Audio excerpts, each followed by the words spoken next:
Plus వాటికి government ఏ విధమైనటువంటి ప్రోత్సాహాలు చేసింది, ఎక్కడ మిస్టేక్ చేసింది అనే దాని గురించి గవర్నమెంట్ దృష్టికి తీసుకెళ్ళడం కొరకే ఈ లైవ్. దయచేసి అందరు గమనించుకోగలుగుతారు. ముందుగా అనూష ఉండవల్లి గారు మాట్లాడతారు. అందరికీ నమస్కారం అండి. లైవ్లో ఉన్న వాళ్ళందరికీ కూడా నమస్కారం. యాక్చువల్గా లాక్డౌన్ దాని ఎఫెక్ట్స్, నిజంగా లాక్డౌన్ వల్ల మధ్యతరగతి దిగువ స్థాయి కుటుంబాలు రెండూ కూడా చాలా నష్టపోయాయి, ఇబ్బందులు కూడా పడుతున్నాయి ఈ రోజుకి కూడాను. మనం చేతనైనంత వరకు ఏం చేస్తున్నాం అంటే వాలంటరీగా వచ్చేసి చాలా మందికి స్టార్టింగ్లో చాలా ఫుడ్ డిస్ట్రిబ్యూషన్ కానీ చాలా ఎక్కువ చేశారు. ఫుడ్ డిస్ట్రిబ్యూషన్ చేశారు, లేదంటే శానిటైజర్స్ కానీ మాస్కులు కానీ చాలా ఎక్కువ చేశారు. కానీ ఈరోజు ఏమైపోయింది అంటే మొత్తం ఉన్నప్పుడు ఫస్ట్ అంతా డిస్ట్రిబ్యూట్ చేసిన తర్వాత ఇప్పుడు స్టాప్ అయింది, మ్యాక్సిమం అది స్టాప్ అయిపోయినాయి. కాబట్టి ఈరోజు మధ్యతరగతి వాడు దిగువ స్థాయి వాడికి ఎర్న్ చేసుకోవడానికి డబ్బులు సంపాదించే అవకాశాలు కూడా లేవు ఈరోజు. ఎందుకంటే అన్ని చోట్ల ఓపెన్ అయ్యి లేవు. కొన్ని ప్లేసెస్లో లాక్డౌన్ ఓపెన్ చేశారు, కొన్ని ప్లేసెస్లో ఓపెన్ చేయలేదు. కానీ ఈరోజు వాళ్ళకి తినడానికి పూట గడవడం కూడా కష్టంగా ఉండే పొజిషన్ అయితే ఈరోజు ఆంధ్రాలో మనం చూస్తున్నామండి. సో దీనివల్ల నేను ఇప్పుడు ఇంకొంచెం ఎఫిషియెంట్గా వర్క్ చేయాలి. ఎందుకంటే ఇంకా మనం ఒక కేసు ఉన్నప్పుడు పూర్తి లాక్డౌన్ చేసి ఇప్పుడు దాదాపు 9,000 కేసుల దాకా వచ్చినాయి. ఈరోజు మనం ఫ్రీగా జనాల్ని కొన్ని ప్లేసెస్లో రిస్ట్రిక్ట్ చేస్తున్నాం, కానీ మిగిలిన ప్లేసెస్లో జనాలను వదిలేయడం వల్ల ఈరోజు ఒకళ్ళ దగ్గర నుంచి ఒకరికి ఫ్రీ ట్రాన్స్పోర్టేషన్ కూడా జరుగుతుంది. కాబట్టి ఇంకొంచెం మనం జాగ్రత్తలు పాటించాల్సిన అవసరం అయితే ఉంది. కాబట్టి లాక్డౌన్ యొక్క నిబంధనల్ని అట్లానే జనాల్ని ఎంతైతే కేర్ఫుల్గా ఉంచాలి, ఏ విధంగా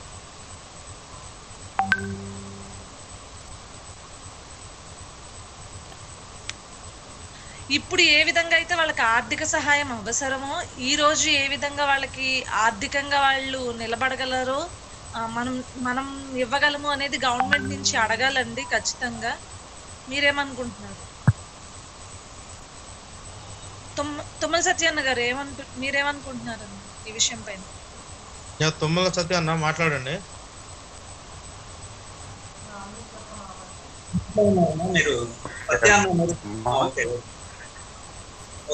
అందరికి మా ఇంట్రెస్ట్ అందా మిడిల్ క్లాస్ బాగా ఎఫెక్ట్ అయింది. దాంతో ఏదైతే central union government of India moratorium ఇస్తానందో 3 months, అది కూడా సరిగ్గా అమలు జరగట్లేదు. And moreover current bills ఈ మధ్య బాగా ఎక్కువగా వచ్చినవి. అది కూడా కరెంట్ బిల్స్ కూడా ఒక 3 months గవర్నమెంట్ కనుక వే ఆఫ్ చేస్తే చాలా బాగుంటుంది. Plus whatever the taxes we're going to pay for all businesses which are been recently open, వాటికి ట్యాక్స్ ఎగ్జంప్షన్స్ ఇవ్వాలి. ఇప్పుడు కంప్లీట్ లాక్డౌన్ ఎత్తేసారు గవర్నమెంట్, పేరుకే లాక్డౌన్ అని ఉంది. We have to take care of our ఇండివిజువల్గా మనం టేక్ కేర్ అవ్వాలి. మెయిన్గా కావాల్సిన ఏంటంటే మనం బయట ఎక్కడ అప్పులు అనేవి చేయకూడదు. లాంగ్ టర్మ్గా మనకైనా అత్యవసరం అయితే షార్ట్ టర్మ్ లోన్స్కి వెళ్ళాలి. లాంగ్ టర్మ్ కనుక మనం అప్పులు చేస్తే కనుక చాలా ఇబ్బంది పడతాము. Government has to concentrate more on middle class and below middle class, and government has to give more facilities to MSME companies unless and until we can't survey ourselves. MSME companies కనుక ప్రోత్సాహం ఇట్లానే ఉంటే కనుక India is going to effect a lot. Not only Andhra Pradesh, India is going to effect a lot. రీసెంట్గా చూస్తాం ప్రతిరోజు మనం 400, 450, even today we are about 435 cases which was unbearable. ఇవాళ మా కృష్ణా జిల్లాలో 15 కేసులు వచ్చినాయి. At the same time Anantapur as highest number of 70 cases today. Even west Godavari కూడా బాగా వచ్చినాయి అమ్మ కేసుల వల్ల. Carry on, I will be joining you again. Okay. Anusha, hello.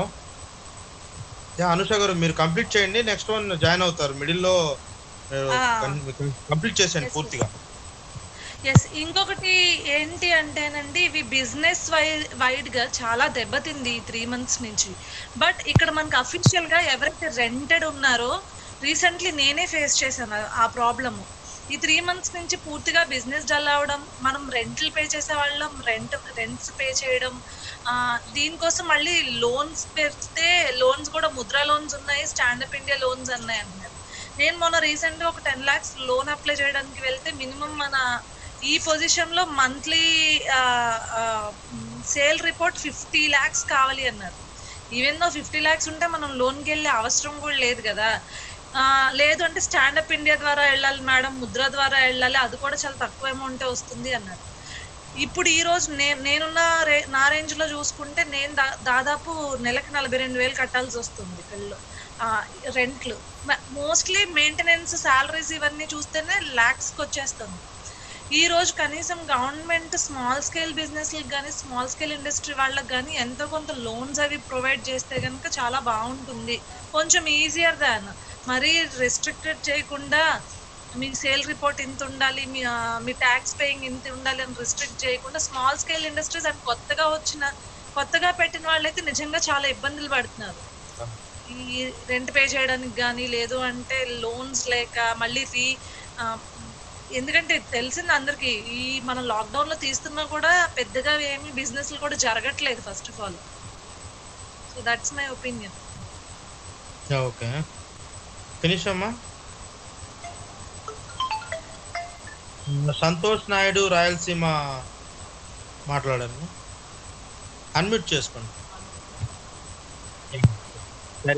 అందుకే గుడ్ ఈవినింగ్ అండి. ఓకే, ఇంకా కరోనా గురించి మాట్లాడాలంటే మీ అందరూ మాట్లాడుతూనే ఉన్నారు. సోండవల్లి గారు, అలాగే ఇంకా తుమ్మల సత్య గారు అందరూ మాట్లాడారు. సో ఇంకా నేను మాట్లాడేదంటే చెప్పడానికంటే ఏం లేదు. మిడిల్ క్లాస్ వాళ్ళు అలాగే ఇబ్బందులు పడుతున్నారు. ఇంకా ఇబ్బందుల గురించి కొత్తగా చెప్పుకోవాలంటే ఇంకేం లేదు. ఇంకా గవర్నమెంట్ గురించి మాట్లాడాలంటే గవర్నమెంట్ అంటూ మిడిల్ క్లాస్ ఫ్యామిలీస్ అంటూ చేస్తున్నది అంటే ఏం లేదు. ఏదో మా టీడీపీ పార్టీ వాళ్ళే, నేను ఈ కరోనా టైంలో ఇంట్లో ఉన్నా కాబట్టి నాకు తెలుస్తుంది. ఏంటంటే మా టీడీపీ పార్టీకి సంబంధించిన ఎంతోమంది ఎంపీ ఎమ్మెల్యేలు కానీ లేకుంటే కార్యకర్తలు కానీ, సో నేను నా కళ్ళతో చూసినట్టువే మాట్లాడతాను, వాటి గురించి వచ్చినట్టుగా మాట్లాడతాను. సో వాటితో ఏంటంటే ఎన్నో ఇంటింటికి కూరగాయల సప్లై కానీ లేకుంటే ఏదో రకంగా ఆదుకోవడం కానీ, సో ఇలాంటివి అయితే నేను చూసాను. సో ఇంకా గవర్నమెంట్ గురించి చెప్పుకోవాలంటే ఇంకా ఏంటి, కరోనా టైంలోనే కరోనా కేసులు ఇవి విపరీతంగా పెరిగిపోతున్నా కానీ వైన్స్లో ఓపెన్ చేయడం మనం అన్నీ చూసే ఉన్నాం. ఇంకా ప్రాబ్లమ్స్ అనేది కామన్, ఈ గవర్నమెంట్ ఎలాగో పట్టించుకోవాలని అందరికీ తెలిసిందే. ఇంకా అది బ్లీచింగ్ పౌడర్లో కూడా ఏంటి, దాంట్లో కూడా మోసాలు చేసి సంపాదించింది చూస్తున్నాం అంతే. ఓకే, సురేష్ మేదరమెట్లన్నా మాట్లాడతారా? అన్మ్యూట్ చేయండి. ఓకే, అందరికీ నమస్కారం. ప్రతి ఒక్కరికి కూడా వచ్చినటువంటి సభ్యులందరికీ కూడా మన ఈ కరోనా లాక్డౌన్ సమయంలో ఒక సమస్య కాదు, ప్రతి ఒక్కరికి కూడా ఎదుర్కొన్నటువంటి సమస్యలు ఏంటి అని అంటే, పొద్దున్న లేస్తే సాయంత్రం వరకు కూడా ఎవరికి కూడా రెక్కాడితే కానీ డొక్కాడినటువంటి పరిస్థితి ఆల్మోస్ట్ మన ఇండియాలో ఉంది, ఆంధ్రప్రదేశ్లో. ప్రతి ఒక్కరు కూడా ఈరోజు చూస్తే కార్మికులు కావచ్చు, వలస కూలీలు కావచ్చు, చిన్న చిన్న వ్యాపారస్తులు కావచ్చు, ప్రతి ఒక్కరు కూడా నిద్రలేసి వాళ్ళ పనులకు వాళ్ళకి వెళితేనే వాళ్ళ పూట కట్టిస్తున్నారు. అంటే మన ఆంధ్రప్రదేశ్లో పరిస్థితి లాస్ట్ టైం చూస్తే రాష్ట్రం విడిపోయిన తర్వాత ఎటువంటి పరిస్థితి ఎదుర్కొంటున్నాం, ఆ టైంలో కూడా మళ్ళీ ఇప్పుడు ఈ లాక్డౌన్, ఈ కరోనా రావడం తర్వాత ఇంకా ఎక్కడికి వెళ్ళిందంటే ఆర్థిక పరిస్థితి, స్టేట్ ఆర్థిక పరిస్థితి కావచ్చు, ప్రజల్లో ఉన్నటువంటి ప్రతి ఒక్క కుటుంబంలో ఆర్థిక పరిస్థితి అన్నీ కూడా దిగువ స్థాయికి వచ్చేసాయి. ఎలా మామూలుగా కాదు, ఈ కరోనా లాక్డౌన్లో అసలు కనీసం ఇది వరకు మనకు ఒక ఎయిమ్ ఉండేది అనమాట. ప్రతి కుటుంబంలో ఒక చిన్న ఆశ ఉంటుంది, మన పిల్లలు బాగా చదివించుకోవాలి, మన కుటుంబానికి సొంత ఇల్లు నిర్మించుకోవాలి, మనం ఒక భవిష్యత్తులో అందరితో పోటీ పడాలి, ఎదగాలి అనే ఒక ఆలోచన. కానీ ఇప్పుడు అలాంటి పరిస్థితి లేదు. కేవలం మన ప్రాణాలతో బతికితే చాలు అనే పరిస్థితికి వచ్చింది. వ్యాపారాలు దెబ్బతిన్నాయి, ఎటు చూసినా ఎటు వర్క్ లేదు, ఎక్కడ చూసినా కూడా ఈరోజు అసలు మనము రాబోయే రోజుల్లో ఏమి చేస్తే ఎలా బతకగలం చేసేదానికి ఆప్షన్ లేదు. ఏది ఎంచుకోవాలనుకున్నా కానీ ఎటువంటి సదుపాయాలు లేవు. ఈ పని చేద్దాం, ఈ రోజు మనం రియల్ ఎస్టేట్ చేస్తున్నాం, రియల్ ఎస్టేట్ లేదు డైలీ కూలికి పోతున్నాం, ఆ కూలి పని లేదు. పోనీ మనం ట్యాక్సీ నడుపుకుందాం, ఆ ట్యాక్సీ ద్వారా మన కుటుంబాన్ని పోషించుకుందాం అనుకుంటే ఆ ట్యాక్సీ రోడ్డుపై నడిచే పరిస్థితి లేదు, ఆ ట్యాక్సీలు ఎక్కే పరిస్థితి లేదు. ఎందుకంటే లాక్డౌన్. తర్వాత చూస్తే ఒక పక్క ఇవన్నీ కాకుండా ప్రభుత్వాలు ఏదో కొంత ఊరట కలిగించినా కూడా రుణ సదుపాయాలు ఇలాంటివి ఏవైనా ఉన్నా కూడా వాటికి తాత్కాలికంగా మాత్రం నిలపగలదు, కానీ శాశ్వతంగా అయితే నిలపలేదు, ఆపలేదు. వాటికి మళ్ళీ ఎటువంటి ఉపాధి కల్పించేటువంటి పరిస్థితి కూడా లేదు. మళ్ళీ పోనీ ఈ రోజు మనం బ్యాంకుల్లో రుణాలు తీసుకున్నాం, ఆ రుణాలు అయితే ఇప్పుడు ఒక 3 నెలలు 4 నెలలు ఆపగలదు, ఆ ఇంట్రెస్ట్లో ఆపగలదు. నెక్స్ట్ మళ్ళీ 6 నెలల తర్వాత ఇప్పుడు పడిపోయినటువంటి బిజినెస్ ఇప్పుడు చూస్తే అసలు ₹1 ఆదాయం వచ్చే పరిస్థితి లేదు. మళ్ళీ మళ్ళీ డెవలప్ అవుతుంది కదా అనుకునే పరిస్థితి కనిపించట్లేదు. ఎలా బ్రతకాలి, మళ్ళీ ఎలా కట్టాలి, వీటన్నిటిపైన చూస్తే మళ్ళా మధ్యలో మూలిగే నాక మీద తాడిపండు పడ్డట్టు అధిక కరెంటు బిల్లు. ఒక్కొక్కరు చూస్తే 2000 వచ్చేవాడికి 4000, 4000 వచ్చేవాడికి 8000, 8000 వచ్చేవాడికి 12,000 లెక్కన మూలిగే నక్క మీద పడ్డట్టు కరెంటు బిల్లు అధికంగా వచ్చి అదేమనంటే మీరు లాక్డౌన్ ఇళ్లలో ఉన్నారు, కరెంటు బిల్లు ఏసీలు వేసుకున్నారు, ఫ్యాన్లు వేసుకున్నారు, లైట్లు వేసుకున్నారు అని చెప్పనేసి మాట్లాడేవాళ్ళు కూడా లేకుండా లేరు సమాజం. ప్రభుత్వాలు కావచ్చు, నాయకులు కావచ్చు, ఎవరైనా కావచ్చు, ఇట్లాంటి వస్తుంది. తర్వాత చూస్తే మనం చిన్న చిన్న వ్యాపారస్తులు ఈరోజు పొద్దున్న లేసి ఒక పొట్టులోనో ఒక బండిలోనో కూరగాయలు లేకుండా ఇంకొక ఫ్రూట్స్ లేకుండా ఇంక వెరైటీ అట్లా అమ్ముకుని బతుకులు చాలా మంది వాళ్ళ మరీ ఘోరం. వలస కూలీలు కానీ, ఆటో డ్రైవర్లు కానీ, కార్మికులు కానీ ఎటు చూసినా కూడా ఎక్కువ మరి ఏదో ప్రభుత్వం ఏదో 10 కేజీలు 20 కేజీలు రైస్ ఇస్తేనే సరిపోట గడవదు. ఆ పూట గడిచినా మళ్ళా దానికి కూరగాయలకో లేకుండా ఇంకో దానికి అడుక్కోవాలి, కొన్ని అవసరం లాగుతాయా, అట్లా ఆగే పరిస్థితి లేదు. తర్వాత చూస్తే ఇంకా ఇంట్లో ఎన్నో కరెంట్ బిల్స్ కావచ్చు, తర్వాత చూస్తే పాల బిల్లు కావచ్చు. అంటే నేను అనేది ఇవన్నీ ప్రభుత్వాలు తీరుస్తాయని నేను చెప్పట్లే, కాకుంటే ఖచ్చితంగా ప్రతి కుటుంబంలో ఉండే సమస్యలు ఇవి. వీటికన్నిటికీ పరిష్కారం ఈ లాక్డౌన్ లో ఎదుర్కొన్న సమస్యలు ఆదాయం సంపాదిస్తూ ఉంటేనే కుటుంబం గడిచే చాలా గగనం. అలాంటిది పూర్తిగా ఆదాయం డౌన్ అయిపోయి చేతికి పని లేక, జోబిలో డబ్బులు లేక ఈ సమస్యలు ఎంత ఘోరంగా ఉన్నాయనంటే అంత మామూలు పరిస్థితి కాదు. కొన్ని కుటుంబాల్లో పక్క ఇంట్లో రైస్ అడుక్కుని తినే పరిస్థితికి వచ్చారు. రైస్ ఇది కార్డు ఉన్న వాళ్ళకైతే రైస్ వస్తే, కార్డు లేని వాళ్ళకి లేకుండా ఇంకో విధంగా అయితే వాళ్ళకి అన్ని సదుపాయాలు ఉండవు కదా. ఈరోజు రైస్ ఉన్నా కూరగాయలు ఉండవు, ఇంకోటి ఉండదు. ఇవన్నీ ఉన్నాయి కదా అనుకుంటే కరెంట్ బిల్లు అయితే ఖచ్చితంగా కట్టాల్సిందే. కాబట్టి ఇలాంటి సిచ్యువేషన్స్ చాలా ఘోరంగా ఉన్నాయి. ఇంకా చూస్తే ఈరోజు ఇవన్నీ ఇసుక కార్మికులు ఏ విధంగా అయితే ఇసుక ప్రాబ్లం వచ్చి ఒక పక్క కన్స్ట్రక్షన్స్ ఆగిపోయి కార్మికులకు పని లేక అన్నదండాలు పడుతుంటాయో, ఒకవేళ ఇప్పుడు ఉన్న పరిస్థితుల్లో కన్స్ట్రక్షన్ ఆగిపోవడం వల్ల లేబర్ ఎక్కడైతే పనిచేస్తున్నటువంటి డైలీ కూలీలు మొత్తం ఆగిపోయారు, వాళ్ళు పనిచేయాలి. తర్వాత మళ్ళీ ఏమన్నా జరగబోతుందా అనుకుంటే కన్స్ట్రక్షన్ స్టార్ట్ చేస్తాం, ఇది కనిపించట్లేదు ఎక్కడ. అంటే ఒక ధైర్యం చాలా ఏదైనా ఒక బిజినెస్ చేయాలన్నా, ఒక కన్స్ట్రక్షన్ స్టార్ట్ చేయాలన్నా కూడా అమ్మకాలు పోయాయి. ఇది డబ్బున్న వాళ్ళకు కూడా కావచ్చు, వ్యాపారస్తులు కావచ్చు, రియల్ ఎస్టేట్ వ్యాపారులు కావచ్చు. ఒక రియల్ ఎస్టేట్ వ్యాపారం ఎత్తున్నా, ఒక వెంచర్ వేయాలన్నా కూడా ఈరోజు కొనేవాడు, ప్లాట్ కొనేవాడు ఉంటే అతను వెంచర్ వేయగలడు. కానీ ఎవరో ముందుకు రావకపోతే ఏం చేస్తాడు, ఎవరో రాదు. ఆ వెంచర్ వేసినందువల్ల కన్స్ట్రక్షన్ జరుగుతుంది. కన్స్ట్రక్షన్స్ లో కూలీలకి, తర్వాత చూస్తే ప్రభుత్వానికి అన్నిటికీ కూడా ఆదాయాలు వచ్చే మార్గాలు ఉంటాయి. ఇవన్నీ ఆగిపోవడం, ఇవన్నీ కూడా ఈ లాక్డౌన్ లో ఇంకా ఇటువంటి సమస్యలు చాలా ఉన్నాయి. ఇంకా చూస్తే మనం ఈ ఆటోమొబైల్స్ రంగం చూస్తే లారీలు కావచ్చు, కార్లు కావచ్చు, ఆటోలు కావచ్చు, బస్సులు కావచ్చు, ఇంకా చూస్తే చాలా ఏ విధమైన అయితే ఈ డ్రైవర్లు వీళ్ళందరూ ఆధారపడి బతుకుతున్నారో వాళ్ళకందరికి కూడా పరిస్థితి ఆగిపోయింది. ఎటువంటి దయనీయ పరిస్థితిలోకి వెళ్ళిపోయారంటే అసలు క్లియర్ గా ఇప్పుడైతే మాత్రం ఈ 3 నెలలు 6 నెలలు జరిగిన తర్వాత మళ్ళీ ఒక్కసారిగా ఈ అప్పులన్నీ కూడా వచ్చి మళ్ళీ ఒక్కసారి లోడ్ అయ్యే ప్రమాదం కూడా వస్తుంది. వాటన్నింటిపైన మళ్ళీ ప్రెజర్స్ కూడా తెస్తారు. ఎవరైతే ఫైనాన్షియల్ కంపెనీస్ ఉన్నాయో ఇంట్రెస్ట్, ఇప్పుడు మనం ఒక మిషనరీ కొన్నాం, ఆ మిషనరీ లేదు, ఒక ఇంటీరియర్ లో ఒక హౌస్ లో ఒక ఏసీ కొన్నాం, ఒక ఫ్యాన్ కొన్నాం, ఒక టీవీ కొన్నాం, వాటికన్నిటికీ కూడా 2-3 మంత్స్ ప్రభుత్వాలు ఉపశమనం కల్పించినా మళ్ళీ 6 నెలల తర్వాత అయితే ఖచ్చితంగా వచ్చి ఒక్కసారిగా లోడ్ పడే అవకాశం. వీటిని మళ్ళీ ఎలా ఎదుర్కోవాలనే బాధల్లో కూడా చాలా మంది. వీటికన్నింటికీ ప్రభుత్వాలు ఏం సమాధానాలు చెప్తాయి, ఇప్పుడు ఉండేటువంటి సమస్యల్ని ఎలా అధిగమిస్తారో ఈ ప్రభుత్వాలకి ఈ నాయకులకి చెల్లుబాటు తెలియాలి.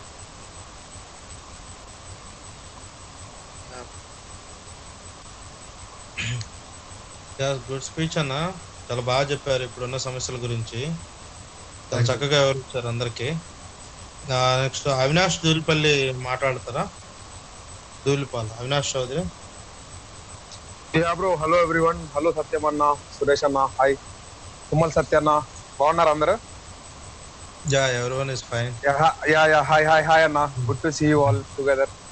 సో అందరు బాగా చెప్పారు, వ్యాలిడ్ పాయింట్స్ చెప్పారు. తుమ్మల్ సత్య అన్న చెప్పినట్టు కరోనా టైము ఎక్స్టెండ్ అయ్యేటట్లుంది, ఈ కేసెస్ అన్ని ఒక రేంజ్ లో నెక్స్ట్ లెవెల్కి వెళ్ళేటట్లు ఉన్నాయి. అండ్ సురేష్ అన్న కోట్ చేసినట్టు నిజంగానే అందరూ ఆర్థిక పరిస్థితులు రోజు రోజుకి పడిపోతా ఉన్నాయి. So each and every one give a valid point together. So నేనేమంటున్నానంటే ఇవాళ ఇంకో కొత్తగా వెలుగులోకి వచ్చింది మనకి అంబులెన్స్ స్కామ్. దీన్ని మనము ఇప్పుడు పట్టాభి గారు ఒక్కరైపోతారు. ఇప్పుడు మనం if we did not own the issue, Pattabhi గారు ఒంటరైపోతారు. సో అందరం అదే మాట్లాడడం మొదలు పెట్టినాం అనుకోండి, to certain point of time okay వాళ్ళు కానీ పింక్ డైమండ్ ఏం కాకముందే పింక్ డైమండ్, రూబీ, గోల్డ్ ఏది పడితే అది చెప్పినారు, గుర్తుందా మీ అందరికి? యా సో ఏం లేని మనకే ఒక టైంలో నీ అమ్మ నిజంగానే ఏదో డైమండ్ ఉందేమో రా స్వామి అనిపించేటట్లు అట్లా ఊదారు మనకి. యా మనకి ఆ రేంజ్ లో ఊదారు ఒకప్పుడు వాళ్ళు. మనకెందుకు చేతిలో వెపన్ ఉండి ప్రూఫ్ ఉండి కూడా ఎఫిషియెంట్ గా మనం ఎందుకు వెళ్ళలేము? ఎందుకంటే కోఆర్డినేషన్ మనకి ఎక్కడ మిస్ అవ్వకుండా అందరం దాన్ని ఫోకస్ చేద్దాం. Let's all have common goals. ఇప్పుడు సపోజ్ బ్రో రేపు ఇస్క్ అనుకుందాం, అందరం ఇస్కనే, అన్ని ప్లాట్ఫామ్స్ ఇస్కనే. ఎల్లుండి ఈ అంబులెన్స్ అనుకుందాం, అన్ని ప్లాట్ఫామ్స్ అంబులెన్స్లే. సో ఇట్లయితే ఏమవుతుందంటే instead of pelting a single stone into single direction, will pelt all the stones into single direction. ఒక్కొక్క డైరెక్షన్ డిఫరెంట్ డైరెక్షన్స్ లో కాకుండా అన్ని స్టోన్స్ ఒకే దగ్గర వేద్దాం, డ్యామేజ్ ఎక్కువ అవుతుంది అప్పుడు. సో దీని గురించి ఇంకోటి మాట్లాడే వాళ్ళకు ఇప్పుడు ఫర్ సపోజ్ ఈ పట్టాభి గారికి అయితేనేమి or whomever it is concern, ఎవరు దాని గురించి స్టాండ్ తీసుకొని మాట్లాడుతున్నా. And I'm really happy to see Satyam Reddy అన్న అండ్ సురేష్ మేదరమెట్ల అన్న అండ్ ఈ సత్య తుమ్మల అన్న and Vinod, all of you together. చాలా మంచిగా అనిపిస్తుంది మీతో ఈ కన్వర్జేషన్ ఉంటున్నందుకు. ఈ అంబులెన్స్ గురించి అయితే మాత్రం మీరు ఎట్టి పరిస్థితుల్లో కూడా లైట్ తీసుకోవద్దు, ఎందుకంటే ఆయన ఒక్కడైపోతాడు, ఆ ఇష్యూలో ఆయన మీదకి వెళ్ళిపోతుంది ప్రెషర్ అంతా. తప్పకుండా ఈ రోజుకి ఒక టాపిక్ తీసుకున్నాం, రేపు తప్పకుండా సురేష్ అన్న గారిని వీళ్ళందరూ సజెషన్ తీసుకొని రేపు తప్పకుండా అదే టాపిక్ మీద ఈశ్వర్ అన్న వీళ్ళంతా wonderful initiative bro, wonderful initiative. అందరం సపోర్ట్ చేసుకుందాం ఒకరికొకరికి. ఏం ఆగమ్మా ఒక నిమిషం మాట్లాడుతున్నా కదా, తర్వాత తింటా వెళ్ళు. సో మా అమ్మలే సారీ గైస్. సో ఏంటంటే ఈ విధంగా మనం ఎట్లా ముందుకెళ్దాం ఏంటనేది మనందరికి ఆల్రెడీ మనం అందరం ఇట్లా డిసైడ్ అయి ఉన్నాం కాబట్టి. ఇక్కడ ఉన్న వాళ్ళు ఈ లిస్ట్ లో కనపడుతున్న వాళ్ళందరూ తెగిచ్చున్న వాళ్ళే, నాకు కనపడుతున్న వాళ్ళందరూ మంచి మన పార్టీ ధీరులు, మన పార్టీ వీరులు కనపడుతున్నారు ఇక్కడ. సో అందరం ఆల్రెడీ తెగిచ్చున్న వాళ్ళమే కాబట్టి మనకేంది భయం, నిండా మునిగున్నాం, మనకేంది చలి ఇంకా. సో అందుకే మనం ఏ ఇష్యూ ఉంటే ఆ ఇష్యూని మనం ఆటోమేటిక్ గా ముందుకు తీసుకెళ్లిపోయి సిచ్యువేషన్ ఇట్లా ఉంది, దీన్ని ఇట్లా ఇది ఈ విధంగా వాడుతున్నారు, ఎందుకు మధ్యలో 307 కోట్లు ఎందుకు దుర్వినియోగం అవుతున్నాయి, వాడకుండా పెట్టకుండా ఎవరికి అకౌంట్ లోకి వెళ్తున్నాయి, పోనీ దీన్ని నిజంగానే మెయింటెనెన్స్ కి వాడుతున్నారు అంటే ఏం మెయింటెనెన్స్, అంతలా అంత చేతిని వచ్చే మెయింటెనెన్స్ ఏం మెయింటెనెన్స్ చేపిస్తున్నారు మీరు? అంబులెన్స్ కి నెలకి 2,20,000 ఖర్చు పెట్టే మెయింటెనెన్స్ ఏంది మీరు చేపిస్తుంది? స్టాండర్డ్స్ ఎట్లున్నాయి అంబులెన్స్? ఇట్లా మనం ఒక పాయింట్ ని పట్టుకున్నాం అంటే దాని డెప్త్ లోకి వెళ్ళిపోదాం.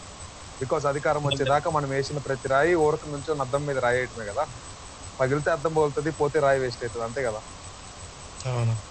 Don't you agree? మీరు ఎవరు అగ్రీ చేయరా ఈ పాయింట్ తోటి? తప్పకుండా సంతోష్, అందరూ మ్యూట్ లో ఉన్నారులే. అర్థమైంది. డెఫినెట్లీ తప్పకుండా మీరు అనుకున్న పాయింట్ అందరు డిస్కషన్ చేశారు అన్న వాళ్ళు. రోజు పాయింట్ తీసుకొని మాట్లాడదామని, మనం మాట్లాడితే ప్రిపేర్ గా మాట్లాడాలి కదా.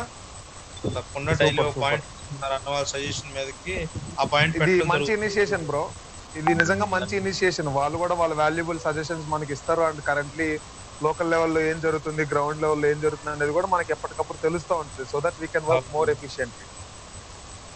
yes thank you bro, thank you for making me a part of this. So feeling so blessed to be part of this. Eshwar అన్న మాట్లాడు. I am concluding this. Continue. Okay okay, thank you Avinash. Eshwar అన్న మాట్లాడగలుగుతారా?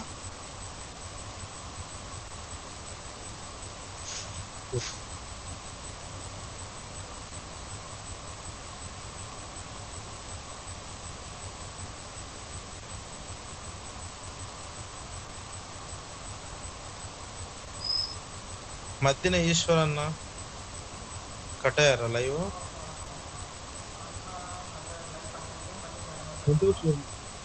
సంతోషం mute లో పెట్టు. ఒకటి సురేష్ అన్న చెప్పండి అన్న. అవినాష్ చెప్పినట్టు 108 లో జరిగినటువంటి స్కామ్ గురించి పట్టాభి గారు ఓకే లైవ్ వెళ్తుందా? వెళ్తుంది అన్న, చెప్పండి, మీరు క్యారీ అన్న. పట్టాభి గారు ఈ రోజు ఆ స్కామ్ వివరాలు బయట పెట్టారు. రియల్లీ ఎవరైనా కూడా ఒక సామాన్యుడు కూడా క్వశ్చన్ చేస్తారు. ఈ రోజు పట్టాభి గారు తనకు వచ్చినటువంటి ఆరోపణలు అనుమానాలని బయటపెట్టినప్పుడు ప్రభుత్వం అయినా కూడా వాటిని ఛాలెంజ్ గా స్వీకరించి వాటిపైన విచారణ వేయాల్సిందిగా ఎవరైనా ఏ ప్రభుత్వం అయినా కూడా ఏ నాయకుడైనా కూడా ఛాలెంజ్ గా తీసుకుని వాటిపైన విచారణ వేస్తారు. గతంలో కూడా మనం చూసాం, తెలుగుదేశం ప్రభుత్వం రూలింగ్ లో ఉన్నప్పుడు, అంతకుముందు రాజశేఖర రెడ్డి గారు ముఖ్యమంత్రిగా ఉన్నప్పుడు కూడా ఇదే మన ముఖ్యమంత్రి గారి పైన ఆరోపణలు వచ్చినప్పుడు కొన్ని విషయాల్లో వచ్చాయి. అలాంటప్పుడు ఎవరైతే ఆరోపణలు చేశారో వాళ్ళపైన కక్ష తెచ్చుకోవాలి ఏ ప్రభుత్వం ఏ నాయకుడు కూడా. ఖచ్చితంగా విచారణలు వేశారు. విచారణలు వేసి వాటిపైన నిజాలు తీర్చారు. మా వాడిని మీరు ఆరోపించారు, మీరు ఇదిగో మా దగ్గర సాక్ష్యాలు, మా వాడు తప్పు చేయలేదు అని చెప్పని నిరూపించారు. కొన్ని తప్పు జరిగినట్లయితే కేసులు పెట్టి లోపలేశారు. ఇప్పుడు ఆరోపణలు చేసిన వాళ్ళపైన కేసులు పెట్టడం, తర్వాత చూస్తే గతంలో ఎప్పుడో మాట్లాడే విషయాలపైన వాటిని లాక్కొచ్చి వాటిపైన కేసులు ఫైల్ చేయడం అనేది మాత్రం ఇది ఖచ్చితంగా ప్రజాస్వామ్యబద్ధం అయితే కాదు. ఇది ఈరోజు పట్టాభి గారు ఆరోపించినట్టు ఆ ఆరోపణలపై నిజాలు నిగ్గుదేల్చాల్సిందే కానీ ఆరోపించిన వ్యక్తిని పట్టుకొని వేధించడం ఏంటో నాకు అర్థం కావట్లేదు. ఈరోజు యనమల రామకృష్ణ గారు కావచ్చు, అయ్యన్న పాత్రుడు గారు కావచ్చు, తర్వాత చూస్తే మొన్న అరెస్ట్ అయినటువంటి అచ్చెన్నాయుడు గారు కావచ్చు, జేసీ దివాకర్ రెడ్డి గారు ఆ రోజు ఆయన పైన నిజాలు తెలుసుకుంటా ఎటువంటిది కూడా అచ్చెన్నాయుడు గారిని అరెస్ట్ కూడా చాలా తీవ్రతరం ఇది. ఎందుకంటే ఆయన పైన ఎంక్వైరీ వేయండి, విచారణ జరిపించండి. ఒక రోజులో విచారణ అవ్వడం ఏంటి? అందులో ఒక మంత్రిగా పనిచేసినటువంటి వ్యక్తి, ఎంపీగా ఉన్నటువంటి వ్యక్తి, ఎమ్మెల్యేగా ప్రజెంట్ ఎమ్మెల్యేగా ఉన్నటువంటి వ్యక్తి ఆయన అరెస్ట్ చేయడం అన్నాడు. అందులో మళ్ళా హాస్పిటల్లో సర్జరీ జరిగినటువంటి వ్యక్తి ఆయన అరెస్ట్ చేయడం, అంత దారుణంగా అరెస్ట్ చేయాల్సిన అవసరం ఏంటంటే 300 మంది పోలీసులతో తీసుకెళ్ళి తెల్లవారుజామున రాత్రి పోలీసులంతా చుట్టూ ప్రహారా కాసి అరెస్ట్ చేయడం అనేది మాత్రం ఖచ్చితంగా ఇలాంటి ఏదైనా సరే విచారణలో పూర్తిగా జరిపించి ప్రజలకు సమాధానం చెప్పాల్సిన బాధ్యత ఉంది ప్రభుత్వాలకైనా నాయకులకైనా. ఇంత దారుణంగా వ్యవహరించినది మాత్రం ప్రజాస్వామ్య పద్ధతుల్లో ఏది కూడా ప్రతి ఒక్కరు ఖండించాల్సిన విషయమే. ఏ నాయకుడిని ఎత్తుకున్నా కూడా ఇప్పుడు జరిగే సమస్యలన్నీ అందరు నాయకుల పైన కేసులు బనాయించడం. ఎప్పుడో జరిగినటువంటి అనుమానం మన అయ్యన్న పాత్రుడి గారి పైన ఈరోజు నిర్భయ కేసు, ఎప్పుడో మాట్లాడిన దానికి ఈరోజు నిర్భయ కేసు ఆయన మీద మోపడం అనేది, ఆవిడ కూడా చూసినటువంటి వ్యక్తి కూడా నేను ఎక్కడో చూశాను, నన్ను నా ఎదురుగా అన్నో ఎందుకు కూడా లేదని చెప్పినది కూడా ఆమె. ఇలాంటివన్నీ కూడా ఏంటంటే పక్షపూర్తి చర్యలుగా చూడాల్సింది. ఈరోజు మన పట్టాభి గారు మాట్లాడినటువంటి మాటలు ఖచ్చితంగా కూడా తెలుగుదేశం పార్టీ కావచ్చు, కార్యకర్తలు అందరూ కూడా ఆయన మద్దతుగా నిలబడతాం. ఖచ్చితంగా ఆయనకి అండగా నిలబడి న్యాయ పోరాటం చేస్తాం. తప్పకుండా నా ఇష్యూ మీద ఒకరోజు తీసుకొని రేపు ఆ ఇష్యూ మీద ఆ ఈశ్వర్ అన్న మాట్లాడగలుగుతారా? అన్మ్యూట్ చేస్తున్నా ఈశ్వర్ అన్న.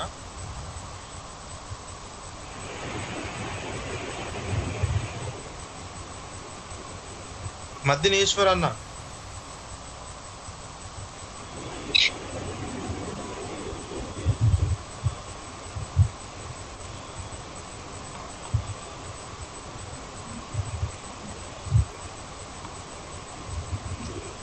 బిజీగా ఉన్నాడు, వేరే వాళ్ళకి ఇవ్వండి, వేరే వాళ్ళకి. సత్యంరెడ్డి అన్న మాట్లాడండి అన్న. సత్యంరెడ్డికి సత్యంరెడ్డి అన్న మాట్లాడండి. అందరికీ నమస్కారం. మాది జిల్లా అన్నపూర్ణ ధాన్యాగారం మా జిల్లా కాబట్టి ఈ లాక్డౌన్ సమయంలో రైతుల సమస్యల గురించి మాట్లాడాలని అనుకుంటున్నాం మేము. ఇప్పుడు మా నియోజకవర్గం అయితే పూర్తిగా డెల్టా ప్రాంతం, మాది పూర్తిగా వ్యవసాయం మీద ఆధారపడే ప్రాంతము. లాస్ట్ క్రాప్లో లాక్డౌన్ వచ్చే టైంకి మాకు హార్వెస్టింగ్ జరుగుతూ ఉంది, హార్వెస్టింగ్లో ఉంది మా స్టేజీ. అప్పుడు లాక్డౌన్ రావటము, హార్వెస్టింగ్ టైంలో వచ్చిన ధాన్యం పొలాల్లోనే ఆగిపోవటము, రైతులు చాలా ఇబ్బందులు పడ్డారు. ఆ రోజుల్లో లారీలు అప్పటికప్పుడు ఆగిపోవటము, ధాన్యం వెళ్ళేదానికి ఇబ్బందులు పడటం. వెంటనే ఈ డీలర్స్ ఏం చేశారంటే మద్దతు ధర కూడా పూర్తిగా తగ్గించేశారు. ఒక బుట్టికి 2000 తగ్గించేశారు ఆ ఒక 2-3 డేస్లోనే. రైతాంగం చాలా నష్టపోయింది ఆ సమయంలో. ధాన్యం అమ్ముకోలేని ఈ రోజు కూడా ఇంకా పొలాల్లోనే పెట్టుకో ఉన్నారు ధాన్యం చాలా మంది రైతులు. ఈ రోజు కూడా ప్రభుత్వం పట్టించుకున్న దాఖలాలు లేవు. గవర్నమెంట్ ద్వారా కొలుస్తాం అంటారు, అదంటారు ఇదంటారు, కానీ ఎక్కడ కొలిసింది కూడా లేదు వాళ్ళు. అటువంటి పరిస్థితుల్లో రైతులు బాగా ఇబ్బంది పడ్డారు. అదే సమయంలో వ్యవసాయ కూలీలు కూడా పనులు లేక దారుణమైన పరిస్థితులు ఎదుర్కోవడం జరిగింది ఆ లాక్డౌన్ సమయంలో. మొత్తం ఇప్పటికి కూడా అదే పరిస్థితి ఉంది. తర్వాత ప్రభుత్వం మద్దతు ధర కల్పించాలి, మద్దతు ధర గిట్టుబాటు ధర కల్పించాలి. గిట్టుబాటు ధర గురించి అయితే వాళ్ళు అసలు పట్టించుకోవటం లేదు. గిట్టుబాటు ధర కల్పించి ధరల స్థిరీకరణ ఇదని ఎన్నికల ముందు జగన్మోహన్ రెడ్డి గారు హామీ ఇవ్వటం కూడా జరిగింది. కానీ ఈ రోజు కూడా దాని మీద లేదు. రైతాంగం పూర్తిగా నష్టపోయింది. అట్లా నష్టపోయిన రైతుని కాబట్టి ఆ రైతాంగం గురించే మాట్లాడుతున్నాను నేను. కాబట్టి ఈ ప్రభుత్వం ఇప్పుడుకైనా ఆ ధాన్యం అనేది కొంతకాలం వరకే, అది టైం మించిపోయిన తర్వాత దాంట్లో తరుగులు ఇప్పుడు తీవ్రంగా నష్టపోయే పరిస్థితి రైతాంగంలో వస్తుంది. ప్రభుత్వం తొందరగా దీన్ని ఒక ఇదిలోకి వచ్చి తీసుకొని దీనిపై ఒక అవగాహన రైతుల్లో కల్పించి వెంటనే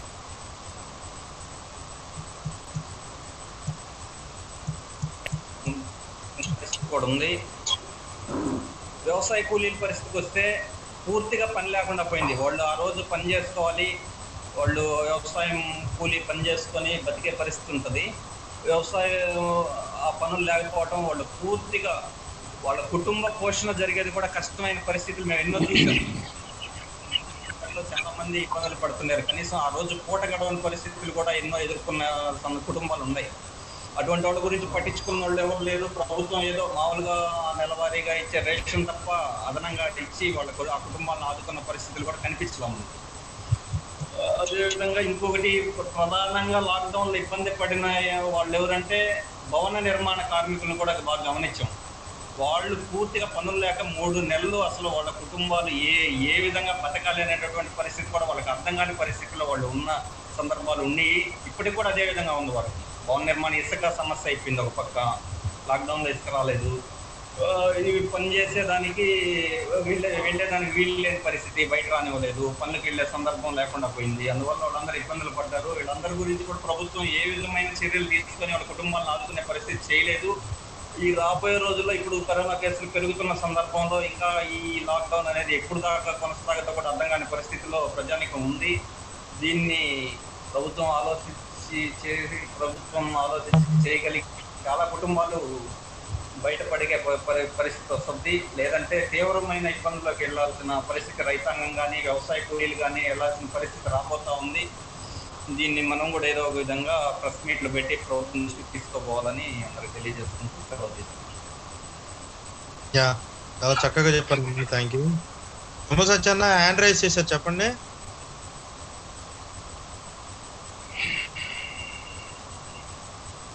అన్మ్యూట్ చేసుకోండి బ్రదర్.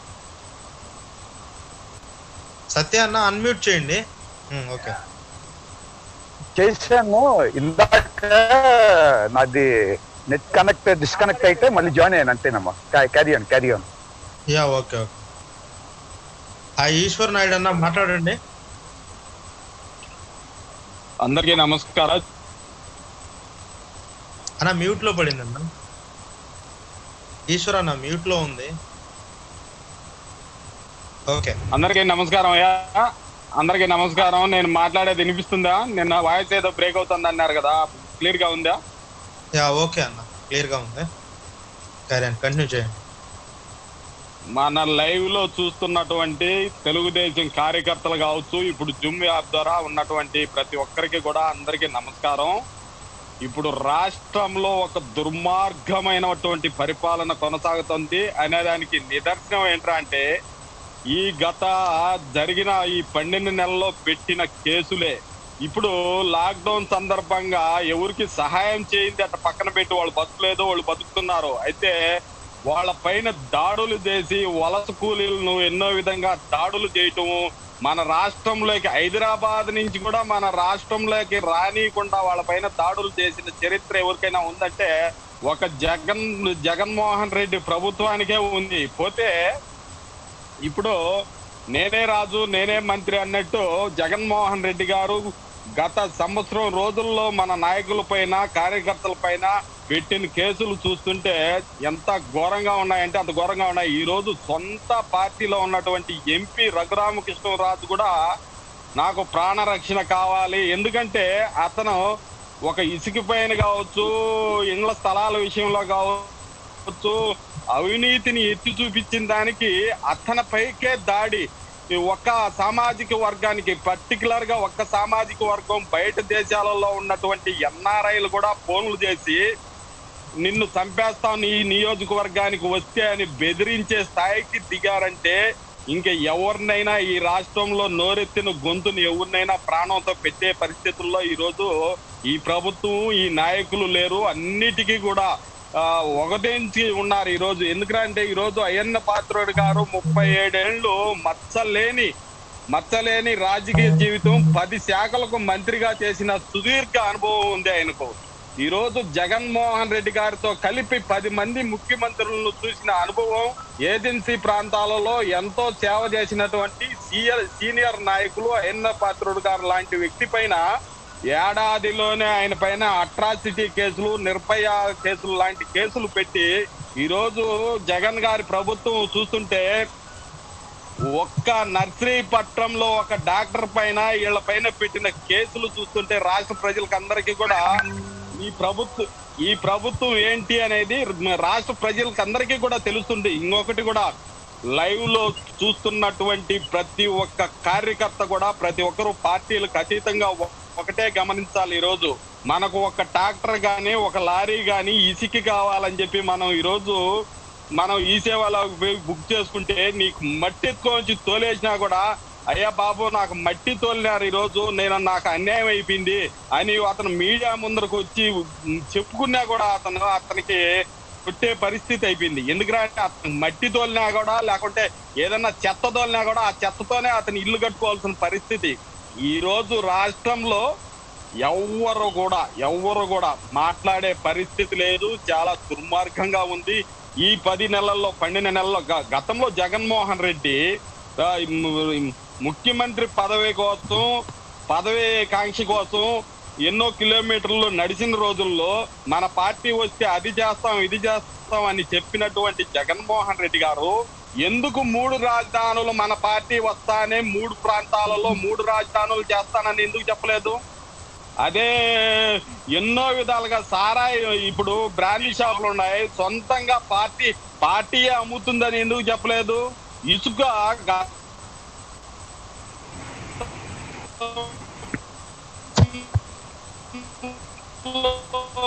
ఫ్రీగా ఇస్తున్నటువంటి చంద్రబాబు నాయుడు గారు అవినీతి జరిగింది అన్నటువంటి జగన్మోహన్ రెడ్డి కానీ వస్తానే ఒక ప్రలాంటి నీచమైన స్థితికి ఈరోజు వైకాపా నాయకులు దిగజారినారు అనేది ప్రతి ఒక్కరూ కూడా గమనించాలి. ఇప్పటికే గత సంవత్సరంలో 100 రకాల తప్పులు 100 రకాలుగా ఈ వైకాపా ప్రభుత్వం చేసింది. ఈ వైఫల్యాలన్నిటిని కూడా ప్రతి రోజు అనునిత్యం ఎవరికి భయపడాల్సిన పని లేదు. నీతి నిజాయితీగా మన పార్టీ సిద్ధాంతాల ప్రకారం వాళ్ళు మాటిచ్చి మాట మడవ తిప్పినాడు అంటారు కదా, ఆ విధంగా జగన్మోహన్ రెడ్డి గారు చేసిన తప్పులు ప్రతి ఒక్కటి కూడా మనం అందరూ కూడా అహర్నిశలు కష్టపడి ప్రజల్లోకి తీసుకొని పోవాలి. మనమే కాదు ప్రతి ఒక్క కార్యకర్త ఈ లైవ్ చూస్తున్నటువంటి మిత్రులు ఎవరైనా సరే మాట్లాడాలి. ఈ జూమ్ యాప్ లోకి వచ్చి కనెక్ట్ చేయండి, మాట్లాడే అవకాశం ప్రతి ఒక్కరికి ఉంటుంది. మీరు ఎవరైనా మాట్లాడాలనుకునే వాళ్ళు ఒక రిక్వెస్ట్ పెట్టండి, ఒక కామెంట్ పెట్టండి, మీకు కూడా అవకాశం ఇస్తారు. ఈ లైవ్ లోకి వచ్చి మీరు పడుతున్న ఇబ్బందులు, మీ ప్రాంతాలలో జరుగుతున్న ఇబ్బందుల గురించి 10 మందికి ఈ సోషల్ మీడియా ద్వారా మనం అందరం కూడా 10 మందికి చేరే విధంగా చేయాలి. ఎందుకంటే ఈ రోజుట్లో మనకు మీడియా లేదు, ఎలాంటిది లేదు. మనకున్నది ఏకైక ఒక సోషల్ మీడియా, ఒక ప్లాట్ఫారం తప్ప ఇంకేది లేదు. ఈ రోజు ఈ సోషల్ మీడియా మనలాంటి కార్యకర్తలు అనేది లేకపోతే తెలుగుదేశం జెండాను లేకుండా ఈ దుర్మార్గులు, ఈ అవినీతి పరులు, ఒళ్ళంతా బొక్కలున్నటువంటి ఈ జగన్మోహన్ రెడ్డి గారు,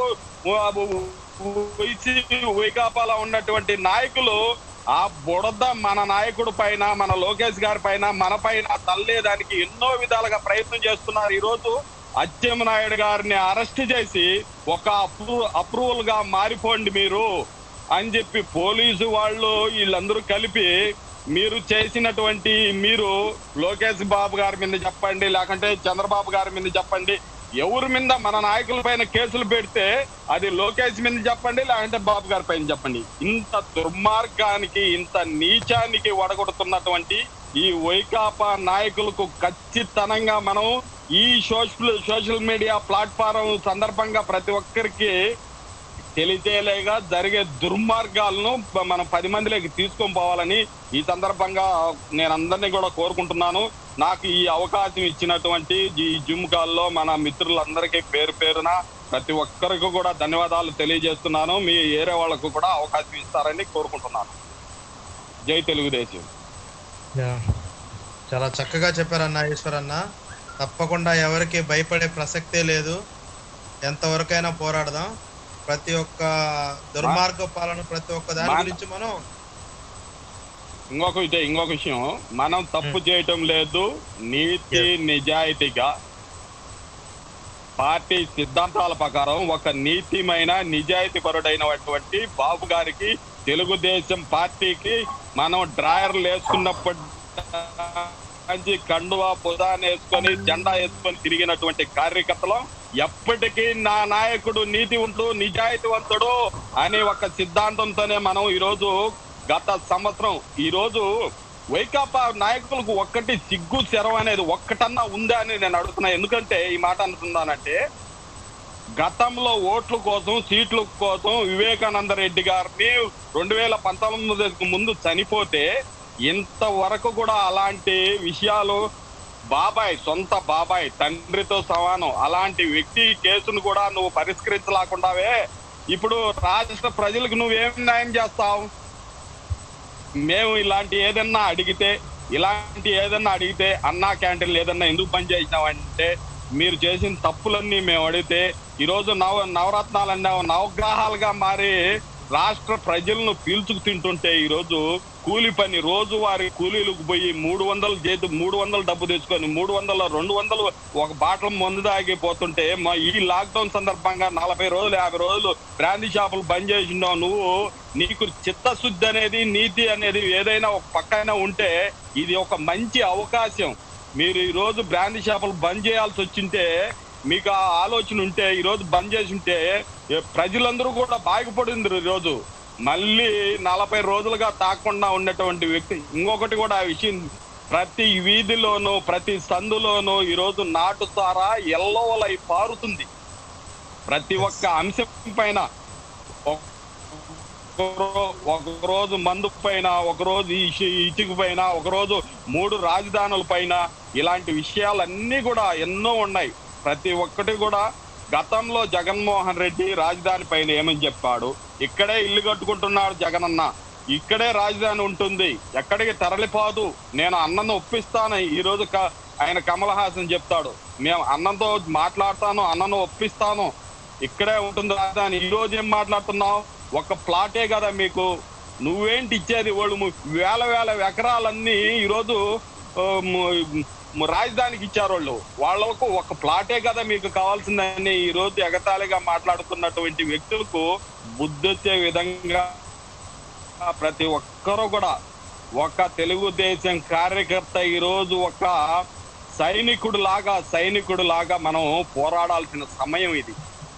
ఖచ్చితంగా మిత్రులందరూ కూడా ఒకటే గమనించండి, ఈ జరుగుతున్న దుర్మార్గాల గురించి మనం ఎత్తి చూపిస్తాం, ఈ జరుగుతున్నటువంటి అన్యాయాల గురించి మాట్లాడదాం. ఈ రోజు సొంత పార్టీలో ఉన్నటువంటి నాయకులు కూడా ఈరోజు మనం చేస్తున్నది తప్పులు, ఇది మన నాయకులు ఈ దుర్మార్గాలు చేస్తున్నారు, అవినీతికి పాల్పడుతున్నాడు. ఇసుక సొంత పార్టీలో ఉన్నటువంటి నాయకులు కూడా ఇసుక గురించి మాట్లాడుతూ మాకే దొరకటం లేదు ఇసుక, ఇంకా ప్రజలకి ఏం దొరుకుతుంది అంటున్నారు.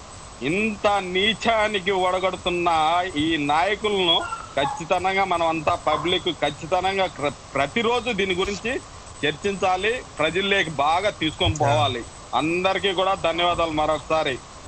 Thank you. సూపర్ అన్న, థ్యాంక్ యూ. మంచి వాల్యుబుల్ స్పీచ్ ఇచ్చినందుకు. సురేష్ అన్న దీనివే మాట్లాడగలుగుతారా? సురేష్ మేదరమెట్ల అన్న. థ్యాంక్ యూ ఈశ్వర్నాయుడు, చాలా మంచిగా చెప్పావు. ఖచ్చితంగా ఈరోజు దాడులు చూస్తూ ఉంటే కరోనా సమస్యల గురించి మాట్లాడాలనుకున్నాం. కరోనా సమస్యలు ఒక పక్క ప్రజలు పడుతూ ఉంటే ప్రభుత్వం ఏం చేస్తుందనంటే ప్రతిపక్ష నాయకుల పైన కక్ష తీర్చుకునే విధంగా, అంటే వాటి చేయాల్సిన సమస్యలు చాలా ఉన్నాయి. వాళ్ళు ఆరోపించిన సమస్యలు ఏదైతే ఆ రోజు విశాఖ ఎయిర్పోర్ట్ లో కోడికత్తి కేసు, కోడికత్తి శ్రీను ఏ విధంగా అయితే దాడి చేశారో ఆ రోజు తెలుగుదేశం పార్టీ వాళ్ళు చేయించారని చెప్పనేసి ఆ రోజు ఆరోపించారు. ఇదే మనం చూసాం టీవీల్లో కావచ్చు, వాళ్ళు ప్రతి ఒక్క నాయకుడు కూడా మాట్లాడారు ఆ రోజు ఎన్నికలకు ముందు. ఈరోజు దాని గురించి మాట లేదు. ఈరోజు మళ్ళా చూస్తే వివేకానంద రెడ్డి గారు ఆ రోజు హత్యకు గురి కాబడితే కనీసం ఆ రోజు పొద్దున్నే గుండెపోటు అన్నారు, మళ్ళీ కొద్దిసేపటికే ఎవరో చంపారన్నారు, తర్వాత చూస్తే తెలుగుదేశం పార్టీ వాళ్ళు చంపించారని చెప్పి మాట్లాడారు. దానిపైన ఇంతవరకు మళ్ళా లేదు. సిబిఐ ఎంక్వైరీ చేయాలని చెప్పని ఆ రోజు తెలుగుదేశం పార్టీ ఒక సిట్ వేసి ఒక ఐపీఎస్ అధికారిని నియమిస్తే దాన్ని మాకు ఆంధ్ర పోలీసుల మీద నమ్మకం లేదని చెప్పారు. పోనీ ఇప్పుడు అధికారంలోకి వచ్చారు, సంవత్సరం అయింది, దాని ఊసే లేదు. కనీసం వివేకానంద రెడ్డి గారి కూతురు మాకు ఈ పోలీసులపై నమ్మకం లేదు, ఇప్పుడు ఈ ప్రభుత్వం వచ్చాక మాకు ఈ పోలీసులపై నమ్మకం లేదు, మాకు సిబిఐ ఎంక్వైరీ వేయండి అని చెప్పనేసి ఆవిడ కోర్టులో కూడా పిటిషన్ ఇస్తే దానికి అడ్డుకుంటారు. అంటే ఇవన్నీ కూడా ఏంటి అని అంటే ఎన్నికల ముందు అధికారంలోకి రావడానికి ఇవన్నీ ఆరోపించారు అనే సంగతి ఈ రోజు ప్రజలు కూడా అర్థం చేసుకుంటున్నారు. ఇవే కాకుండా ఎన్నికల ముందు చేసినటువంటి అన్ని ఆరోపణలు కూడా తెలుగుదేశం పార్టీ పైన ఏవైతే ఆరోపణలు చేశారో అన్ని ఆరోపణలు కూడా ఈరోజు జనాలకి అవాస్తవాలు, ఖచ్చితంగా కూడా ఈరోజు ఒక మోసపూరితంగా ఇచ్చినటువంటి హామీలు, అబద్ధాలు అనేది క్లియర్ గా అర్థమవుతాం. అధికారంలోకి వచ్చిన తర్వాత ఏం చేయాలి? ఎవరైనా కూడా రాజకీయాలు అనేది ఎప్పటి వరకు ఉంటాయి? అధికార ఎన్నికల వరకు ఉంటాయి. ఎన్నికలైన తర్వాత ఏముంటుంది? పాలన సాగించాలి. అది నాయకుల లక్షణం. ఎక్కడ కూడా తెలుగుదేశం ప్రభుత్వం ఆ విధంగా కక్షపూర్తి చర్యలేకని దిగుంటే ఈ రోజు మాట్లాడేదానికి ఎవరికి అవకాశం కూడా ఉండదు. ఈ రోజు ఆరోపించేటువంటి నాయకులందరూ కూడా ఆలోచించాల్సిన అవసరం ఉంది.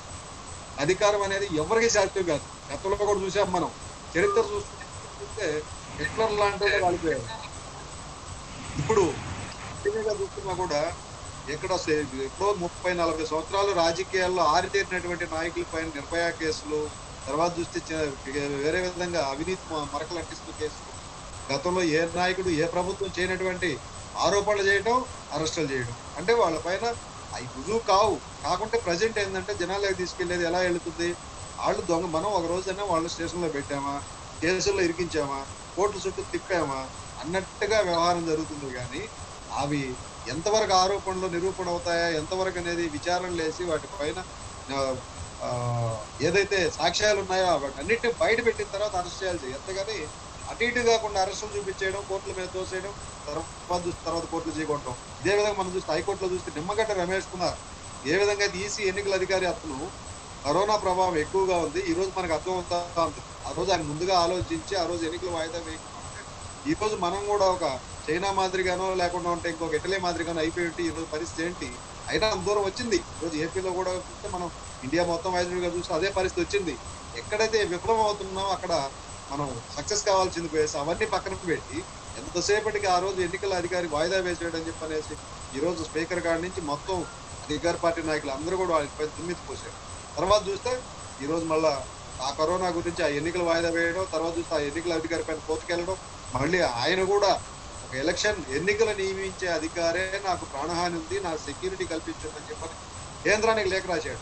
నిన్న చూస్తే వాళ్ళ అధికార పార్టీ ఎంపీ రఘురామకృష్ణరాజు గారు ఆయన కూడా అదే పనిగా కేంద్రానికి లేఖ రాయడం. అంటే ఎక్కడికి వెళ్తుంది మొత్తానికి చూస్తే ఇప్పుడు పరిస్థితి చూస్తుంటే ఎక్కడ తీసుకెళ్తున్నారు? ఎటు చూసినా ఒక పక్క భయాందోళన, ఎదురు మాట్లాడేదానికి లేదు. ఆరోపణలు ఎవరైనా విమర్శిస్తే వాళ్ళ మీద కేసు, అది కార్యకర్త కాడి నుంచి సోషల్ మీడియా కార్యకర్త కాడి నుంచి అధిక ప్రతిపక్ష నాయకుడు నారా చంద్రబాబు నాయుడు వరకు నిన్ను జైల్లో పెడతాం, నీ మీద కేసులు పెడతాం, నిన్ను లోపలేస్తాం. ఈ విధంగా వెళ్తుందే కానీ మనం ఎవరైనా విమర్శించినటువంటి ఆ విమర్శని ఛాలెంజ్ గా తీసుకొని మనం సత్యహరిచంద్రుడు తమ్ముడా లేకుండా అంటే మనం రికార్డ్స్ అయినటువంటి మాట తిప్పని మడవ తిప్పని మనిషి అనేది నిరూపించుకోవాల్సిన అవసరం పక్కన పెట్టేసి కక్షలు. ఎందుకంటే గతంలో నన్ను అన్నారు, నిన్ను అన్నింది ఎవరు అన్నారు? ఏ నాయకుడికి ఎవరికి అవసరం వస్తుంది? నిన్ను అన్నింది కోర్టు అనింది, చట్టాలు అన్నాయి, మన ఈడీ డిపార్ట్మెంట్లు అన్నాయి, సిబిఎస్ఈడి ఈడీలు ఇచ్చినటువంటి అవార్డులు అయ్యి. ఎవరు కూడా చంద్రబాబు నాయుడు సృష్టించినది కాదు, ఇంకొక తెలుగుదేశం పార్టీ నాయకుడు సృష్టించింది కాదు. అది చట్టం, దానికి ఒక లెక్క ఉంది. ఆ లెక్కల్లో కూడా ఈరోజు చూస్తే వాటన్నిటిని మనం ఎదుర్కోవాలి. అంతేగాని అవసరానికి అంటించడం అనేది మాత్రం అది పద్ధతి కాదు, సంస్కారం కాదు, అధికారం కూడా శాశ్వతం కాదు. ఇదే మాదిరిగా మనం చూస్తున్నాం ఈరోజు కొంతమంది విశ్లేషకులు, సర్పం హరి లాంటి వాళ్ళందరూ కూడా మాట్లాడుతున్నారు. ఇంకా చాలా మంది అక్కడ ఉన్నటువంటి మన ఏ పార్టీకి చెందినటువంటి వ్యక్తులు కూడా కాదు, రాజకీయాలు వదిలిపెట్టేసి వెళ్ళినటువంటి వ్యక్తులు కూడా ఈరోజు ప్రభుత్వంలో జరిగేటువంటి అసమర్థతలో కొన్ని లోపాలు తప్పడుతున్నారు అని అంటే ఖచ్చితంగా వాటిని సాల్వ్ చేసుకుని ప్రజలకు మంచి పరిపాలన అందించే విధంగా వెళ్ళాలి. కానీ వాటిని వాళ్ళు విమర్శించారని చెప్పనేసి వాళ్ళని తప్పు పట్టడం, వాళ్ళపైన దాడులు చేయడం, అరెస్టులు చేయడం, కేసులు పెట్టడం, తర్వాత విమర్శించి ఈ విధంగా వెళ్తూ ఉంటే ఖచ్చితంగా ఏదైనా ఏదో ఒక రోజు రాలాల్సిందే, ఏదో ఒక రోజు ఖచ్చితంగా ఏదైనా జరుగుతుంది. ఎందుకనంటే అధికారం అనేది ఎవరికి శాస్త్రం కాదు. ఈరోజు మీది, ఇంకో రోజు ఇంకొకరిది, ఇంకొకరు. కానీ రాష్ట్రానికి ఎంతో మంది ముఖ్యమంత్రులు మారారు, ఎంతో మంది ప్రభుత్వాలు వచ్చాయి, కానీ ఏ ప్రభుత్వం కూడా శాశ్వతంగా లేదు. 5 సంవత్సరాలు వెళ్ళదైతే 5 సంవత్సరాలు ఇంకొకటి అవుతుంది. ఏదైనా కక్షపూరితంగా వెళ్ళడం అనేది మాత్రం ఖచ్చితంగా ముమ్మాటికి 200% తప్పే. ఇది ఖచ్చితంగా కూడా ఇప్పుడు జరిగేటువంటి సంఘటనలన్నీ కూడా ప్రజలకి వ్యతిరేకంగా కక్షపూరిత ధోరణితో జరుగుతున్నాయని చెప్పి మాత్రం నేను తెలియదు.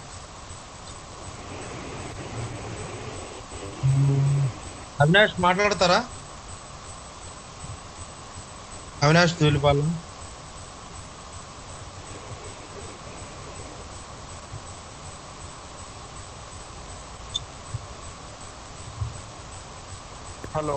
హలో ఆమె అడుగులు బ్రో. యా సో చెప్పినట్లుగా ముందు మాట్లాడిన వారు చెప్పినట్టుగా మనకి ఇందాక అన్న ఈశ్వరన్న చెప్పింది, ఈశ్వరన్న చెప్పినట్టుగా, లార్డ్ సురేష్ అన్న చెప్పినట్టుగా, వీళ్ళు చెప్పినట్టుగా ఈ రాజుగారిది కూడా మనం కొంచెం మన పార్టీ కాకపోయినా సరే it is also considerable thing.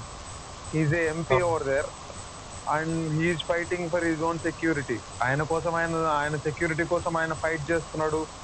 నాకే ప్రాణ రక్షణ లేదు, నాకు కేంద్ర బలగాలతో అవసరం ఉంది అని మాట్లాడుతున్నాడంటే you should understand what kind of operation towards the people who are questioning it's his you know illegal activities అనుకోండి, లేకపోతే వేరే అనుకోండి, వాళ్ళని ఎవరైతే క్వశ్చన్ చేస్తున్నారో మన భేదం లేకుండా పాము తన పిల్లలని తిన్నట్టు వీళ్ళు కూడా వాళ్ళ ఎంపీలు కానివ్వండి, వాళ్ళ ఎమ్మెల్యేలు కానివ్వండి, ఎవరైనా కానివ్వండి.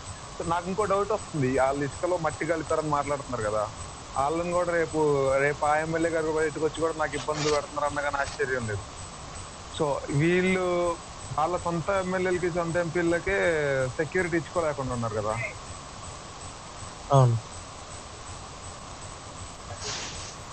సో వాళ్ళ పార్టీ వాళ్ళకి వాళ్ళ దానికి సెక్యూరిటీ.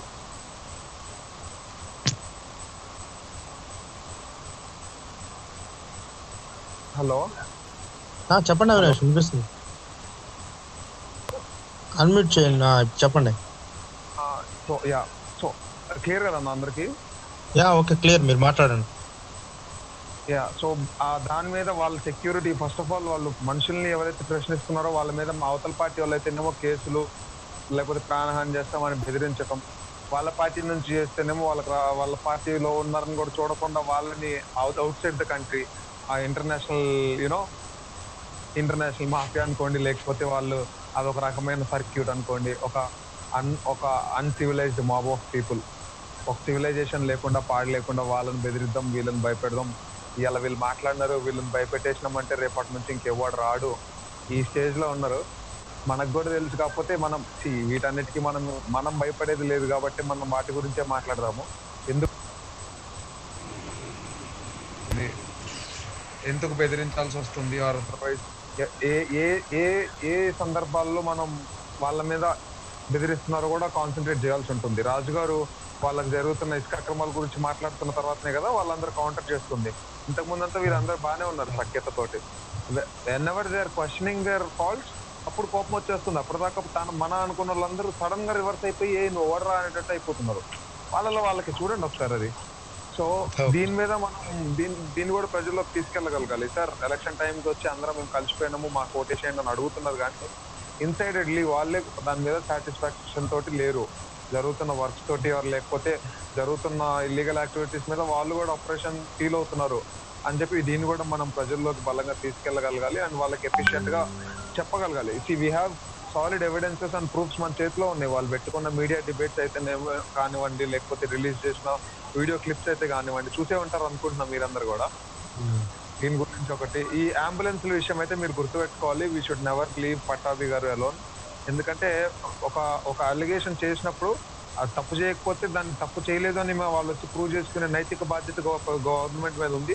తప్పకుండా ప్రభుత్వం ఆ తప్పు కనుక చేయనట్లయితే వచ్చి మేము చేయలేదని ప్రూవ్ చేసుకోవాలి. కానీ మీరు తప్పు చేశారా అని క్వశ్చన్ చేసిన వాళ్ళ మీదకి వచ్చి ఎందుకు క్వశ్చన్ చేసామని చెప్పి వాళ్ళని పొలిటికల్ గానో లేకపోతే లీగల్ గానో లేకపోతే ఇంకో విధంగా ప్రెజరైజ్ చేయడం అనేది మాత్రం unacceptable thing.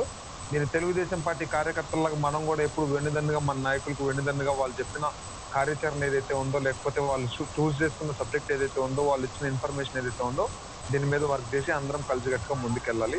And thank you, I'm loving you my presence over here. మీ అందరు షేర్ చేసిన ఇన్ఫర్మేషన్ కూడా చాలా valuable information. Thank you, I'm concluding it. Good day. Thank you Avinash. సత్యమన్న మాట్లాడతారా? తేజ ఉన్నాడు, తేజకి ఒకసారి ఇవ్వండి. తేజ ఒకసారి మాట్లాడండి.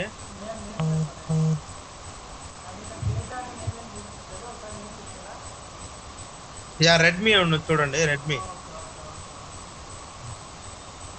తేజ తేజ అన్మ్యూట్ చేసుకోండి మీరు. ఓకే సార్ వినిపిస్తుందా? తేజ ఫ్రమ్ వెంకటగిరి. సార్ అందరూ బాగున్నారా? వెంకటగిరి సార్. మాట్లాడండి, చెప్పండి. హలో చెప్పండి. నమస్తే సార్. సార్ నా పేరు తేజ, నేను బీటెక్ సెకండ్ ఇయర్ చదువుతున్నా. సార్ బాగున్నారా అందరూ? అందరూ బాగున్నారు. సార్ ఈరోజు ప్రెసెంట్ లాక్డౌన్. హలో చెప్పండి. సార్ ఈరోజు ప్రెసెంట్ లాక్డౌన్ ఉండే కండిషన్ లో ప్రజలకి నిత్యావసర సరుకులు బల్బులెట్ వేసుకుని వస్తానండి అన్నా కూడా లేదండి మూకుముడిగా 300. నేను ఇప్పుడే సత్యం చెప్పాడు విషయం పైన సందర్భం లాక్డౌన్ అంశాల పైన మాట్లాడుతున్నా అందరూ. అవునన్నా, లాక్డౌన్ మీద ఎవరి కష్టాలు, గవర్నమెంట్ ఎక్కడ ఫెయిల్యూర్ అయింది అనే దాని గురించి మాట్లాడుతున్నారు. మొట్టమొదటిగా కరోనా అనే అంశం ప్రారంభమయ్యే సమయానికి మొట్టమొదటిగా రాష్ట్రంలోనే కాదు దేశం మొత్తం మీద కూడా చైనా నుంచి కరోనా ప్రారంభమైన తర్వాత ఆ అంశాన్ని ప్రధానంగా చర్చ చేసిన కూడా తెలుగుదేశం పార్టీ. ఫిబ్రవరి 12వ తారీఖున రాహుల్ గాంధీ ఒక ప్రెస్ మీట్లో ప్రపంచంలో కరోనా ఉంది, కరోనా యొక్క ఆవశ్యకత భారతదేశంలో ప్రారంభం కాబోతా ఉంది, భారతదేశంలో కరోనా ఎంటర్ అయిన తర్వాత ఉధృతంగా తయారైతే లక్షల మంది జనానికి ఎఫెక్ట్ అయ్యి వేల మంది చనిపోయే పరిస్థితులు వస్తాయి. కాబట్టి దయచేసి కేంద్ర రాష్ట్ర ప్రభుత్వాలు ఏంటనే అలర్ట్ కావాలని చెప్పని కోరినప్పుడు కేంద్ర ప్రభుత్వం చాలా నెగ్లిజెన్సీగా ప్రవర్తించింది. ఆ సమయంలో అప్ టు మార్చి 22వ తారీఖున జనతా కర్ఫ్యూ పెట్టే వరకు కూడా సమయం తెలిసినప్పటికీ కూడా కేంద్ర ప్రభుత్వం నిర్లక్ష్యంగా ఉండింది. కారణం మధ్యప్రదేశ్లో శివరాజ్ సింగ్ చౌహాన్ని ముఖ్యమంత్రిగా చేయడం కోసంగా ఆయన ముఖ్యమంత్రి అయిన తర్వాతనే జనతా కర్ఫ్యూ వచ్చింది. ఆ తర్వాత రోజు లాక్డౌన్ ప్రకటించారు. ఇది మొదటి లాక్డౌన్కి మొదటి అంశం. అదే సమయంలో మనకు స్థానిక సంస్థల ఎన్నికలకి నామినేషన్ వేస్తున్నాం. నామినేషన్ వేసిన క్రమంలో ఖచ్చితంగా ఇంత పెద్ద ఎత్తున ప్రజలు జనాల్లోకి వెళ్ళి పబ్లిసిటీ చేసుకున్న అంశాల్లో కానీ ప్రచార కార్యక్రమాల్లో కానీ అందరూ ఒకే దగ్గర గుమిగూడి ఓట్లేస్తే ఆ యొక్క ఓటింగ్ మిషన్ల ద్వారా మన ఏలుబెట్టి ఒకే మిషన్ల ద్వారా కరోనా ఎవరికైనా ఆ వ్యాప్తి చెందితే వేల మంది లక్షల మంది కిందకి రాష్ట్రం మొత్తం అల్లకొల్లమయ్యే పరిస్థితులు వస్తాయన్న ఆలోచనతో ఆ రోజున నిమ్మగడ్డ రమేష్ గారు ఒక ధైర్యమైనటువంటి నిర్ణయం తీసుకుని ఎలక్షన్ పోస్ట్పోన్ చేయడం జరిగింది. ఇది ఎన్నికల ఎత్తుగడలో భాగాలు కావచ్చు, మరి కేంద్ర ప్రభుత్వం ఆలోచన విధానం కావచ్చు, ఏదేమైనప్పుడు కూడా ఆ రోజు లెక్క నిమ్మగడ్డ రమేష్ లాక్డౌన్ కి సపోర్ట్ చేయడానికి ప్రధాన కారణం, ఎన్నికల పోస్ట్పోన్ చేయడానికి ప్రధాన కారణం కులాలో లేకపోతే ప్రాంతీయ తత్వాలో పార్టీలో కారణాలు కాదు. ప్రజల యొక్క జీవన విధానం, ప్రజల యొక్క ప్రాణాల రక్షణ కోసం మాత్రమే పనిచేయడానికి పరిస్థితులు ఏర్పడ్డాయి. అయితే లాక్డౌన్ వచ్చిన తర్వాత ప్రధానంగా ప్రతిపక్షాలు ఎక్కడ ఉన్నాయన్న మాటని ప్రతిరోజు మన పాలక పక్షానికి సంబంధించిన అధికార పక్షాలు అనేక మంది ఎమ్మెల్యేలు కావచ్చు, మంత్రులు కావచ్చు మాట్లాడుతూ వస్తున్నారు. ఈ మంత్రులు, ఈ ఎమ్మెల్యేలు ఈ రాష్ట్రంలో కరోనానే లేదు, కేవలం కమ్మకుల పిచ్చితో నిమ్మగడ్డ రమేష్ తీసుకొచ్చినటువంటి ఒక అబద్ధమైనటువంటి కల్పన మాత్రమే అని చెప్పని చాలా పెద్ద ఎత్తున ప్రెస్ మీట్లు పెట్టి మరి ఖండించినటువంటి ఈ పాలక పక్షానికి సంబంధించినటువంటి అధికార మంత్రులు కావచ్చు, ఎమ్మెల్యేలు కావచ్చు, వీళ్ళందరూ కూడా ప్రజలను మొదటి వారం రోజులు తప్పుదోవ పట్టించు, తర్వాత కరోనా యొక్క ఆవశ్యకతను తెలుసుకున్న తర్వాత యాక్టివ్ అయ్యారు.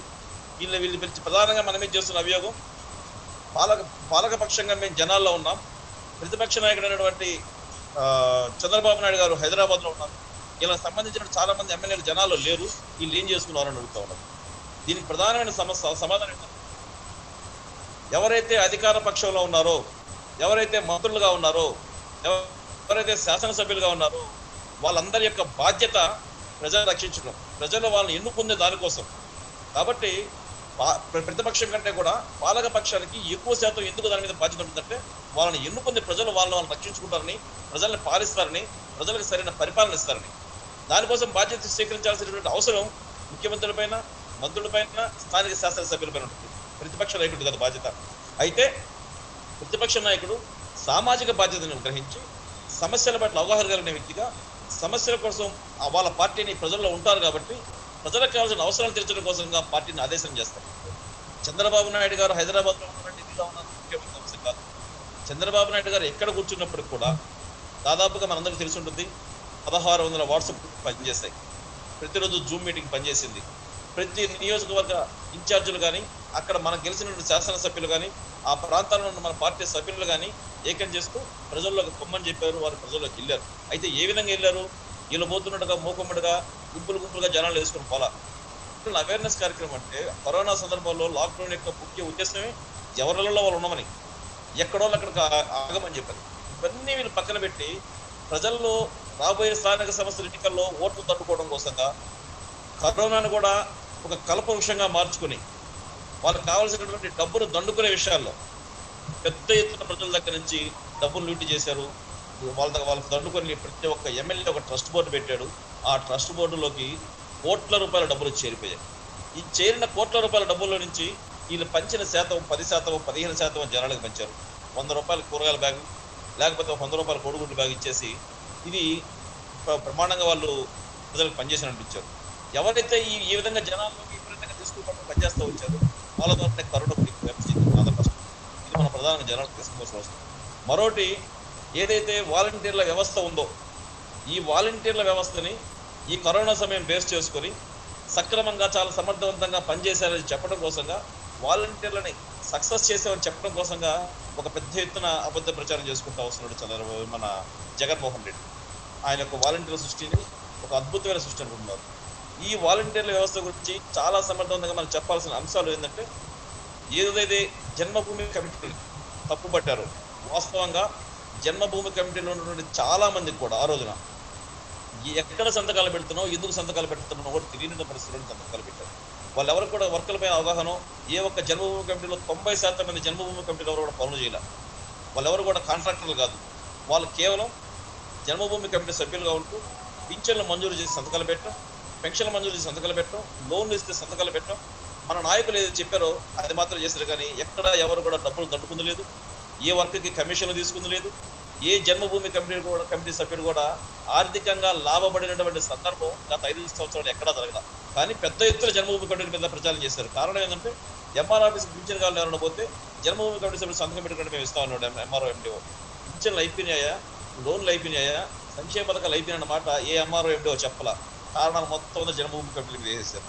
జన్మభూమి కమిటీలు మీకు సంతకాలు పెడితే మేము ఇస్తామని అట్లా జన్మభూమి కమిటీ మీద కొంత తెలియని వ్యతిరేకతని క్రియేట్ చేస్తారు. అయితే ఈ రోజున అదే పరిస్థితుల్లో పెద్ద ఎత్తున మనం తీసుకుని పోవాల్సిన అంశం వాస్తవాలని, ఏదైతే వాలంటీర్ల సమాంతర వ్యవస్థను ఏర్పాటు చేశారో ఈ వాలంటీర్లందరూ కూడా ప్రభుత్వ వ్యవస్థలు ఈ రోజుల వరకు కూడా ఎంఆర్ ఆఫీసులు, ఎంపీడీ ఆఫీసులు, పంచాయతీలు, ఆర్డబ్ల్యూసీలు, వాటర్ వర్క్ సంబంధించిన వాళ్ళు, వర్క్ ఇన్స్పెక్టర్లు, వీళ్ళందరినీ ప్రభుత్వం నేరుగా కోసం పనిచేయడం కోసం మనం ఒక వ్యవస్థను ఏర్పాటు చేసుకున్నాం. ఆ వ్యవస్థ యొక్క ప్రధాన ఉద్దేశమే పార్టీలతో సంబంధం లేకుండా ప్రజలకు పనిచేయటం. అయితే ఈరోజు ఏం జరుగుతోంది, నేరుగా ప్రజలకు పనిచేస్తున్నటువంటి వ్యవస్థని కట్ చేసి అక్కడ ఒక సమాంతర వ్యవస్థను ఏర్పాటు చేశారు. దాన్నే గ్రామ సచివాలయం వాలంటీర్లు అన్నారు. ఎంఆర్ఓ కానీ ఎండిఓ కానీ ప్రజలతో మాట్లాడే పరిస్థితులు లేదు. ఈ రోజున వాలంటీర్లతో మాట్లాడుతూ ఉన్నారు, గ్రామ సచివాలయ ఉద్యోగస్తులతో మాట్లాడుతూ ఉన్నారు. ఈ వాలంటీర్లు, ఈ గ్రామ సచివాలయ ఉద్యోగస్తులు ఎవరయ్యా అంటే నేరుగా వైసీపీ కార్యకర్తలు. గ్రామ సచివాలయంలో ఎవరు ఉంటారు అంటే ఎంఆర్ఓ ఎంపీడీఓ ఉండడు, ఆ ఊరు నుండి వైసీపీ లీడర్ ఉంటాడు. కారణం ఏంటంటే ప్రజలకు అవసరమైన ఏ చిన్న పనిని కూడా వీళ్ళ వద్దకు తెచ్చుకోవాలి. ప్రజలకి నేరుగా అవసరమైన అంశాలన్నింటినీ కూడా పూర్తిగా ఇల్లు కట్ చేసి ప్రజలని వైసీపీ పార్టీకి బానిసలుగా తయారు చేయాలా, ఏ పని చేసినా వైసీపీ పార్టీ ద్వారా మాత్రమే జరగాలన్న ఆలోచనతో ఈ వాలంటీర్ వ్యవస్థని ఒక సమాంతర ప్రభుత్వాన్ని సమాంతర పాలన ఏర్పాటు చేసుకుంది చంద్రబాబు నాయుడు, జగన్మోహన్ రెడ్డి సార్. జగన్మోహన్ రెడ్డి యొక్క ఈ వాలంటీర్ వ్యవస్థ ప్రధాన ఉద్దేశం చెప్పండి ఎవరు చెప్పండి సార్. వాలంటీర్లు జగన్మోహన్ రెడ్డి ఎందుకు పెట్టాడంటే, హలో చెప్పండి చెప్పండి తేజ గారు. సార్ ఆయన వాలంటీర్లు పెట్టాడు. చైతన్య గారు కంటిన్యూ సార్, మీరు కంటిన్యూ చేయండి. హలో చైతన్య గారు కంటిన్యూ. వాలంటీర్ వ్యవస్థ తర్వాత మీరు చెప్పండి తేజ గారు. అయితే ఈ వాలంటీర్లు అనే వ్యక్తులందరూ కూడా ఈ రోజున ప్రజలకి ప్రభుత్వానికి నేరుగా ఉన్న సంబంధాన్ని తెంచివేసి మధ్యలో కూర్చొని ప్రతి మనిషిని వైసీపీ పార్టీకి అంటగట్టాలని ఆలోచనలో పోతా ఉన్నారు. ఇక్కడ పోనీ ఈ వాలంటీర్లకు ఎవరికైనా ఈ జగన్మోహన్ రెడ్డి నేరుగా ఏదన్నా ఒక బ్రహ్మాండమైనటువంటి అవకాశాన్ని జీవితాన్ని ఇచ్చాడంటే అది లేదు. ఇక్కడ చాలా సున్నితంగా చాలా మనం గమనించాల్సిన అంశం, ఒక రాష్ట్ర భవిష్యత్తు ఆ రాష్ట్రంలో ఉన్నటువంటి యువత మీద ఆధారపడి ఉంటుంది. ఈ రాష్ట్రంలో ఉన్నటువంటి 4 లక్షల మంది యువతన వాలంటీర్ల పేరుతో ఎట్టి చాకరీ చేసే బానిసలుగా తయారు చేశాడు ఈ రోజున జగన్మోహన్ రెడ్డి. దాన్ని ఉద్యోగం అంటున్నాడు. ఈ రోజున ఉన్న వాలంటీర్ వ్యవస్థలో ఉన్న ఉద్యోగానికి చట్టబద్ధత లేదు. ఏపీపీఎస్సీ చైర్మన్ నేరుగా ఇది రిక్రూట్మెంట్ మేము చేయలేదు, మాకు సంబంధం లేదని ప్రెస్ మీట్ పెట్టి మరీ చెప్పిన సందర్భాలు ఉన్నాయి. అయితే ఈ వాలంటీర్లకి కేవలం 5,000 రూపాయలు లేకపోతే రేపు ఏమో 8,000 రూపాయలతో కుటుంబాలు గడిచిపోతాయంటే గడిచిపోవు. వీళ్ళు ఏం చేయాలా? వీళ్ళకున్న అవకాశాలు, వీళ్ళకి లంచం తీసుకునే అవకాశం నేరుగా ఎక్కడ కలపడం. ఒక వాలంటీరు పింఛన్లు ఇచ్చే సమయంలోనో లోన్లు ఇచ్చే సమయంలోనో ప్రలోభాలు గురవుతున్న కారణం వాడి జీవన వ్యవస్థలో వాడికి ఇస్తున్నటువంటి 5,000 రూపాయలు సరిపోదు కాదు. ఈ 5,000 రూపాయలు సరిపోయినప్పుడు ఈ 5 లక్షల మంది యువత దీంట్లో ఉన్నటువంటి మెజారిటీ పీపుల్ తప్పుదోవబట్టే అవకాశం ఉంది.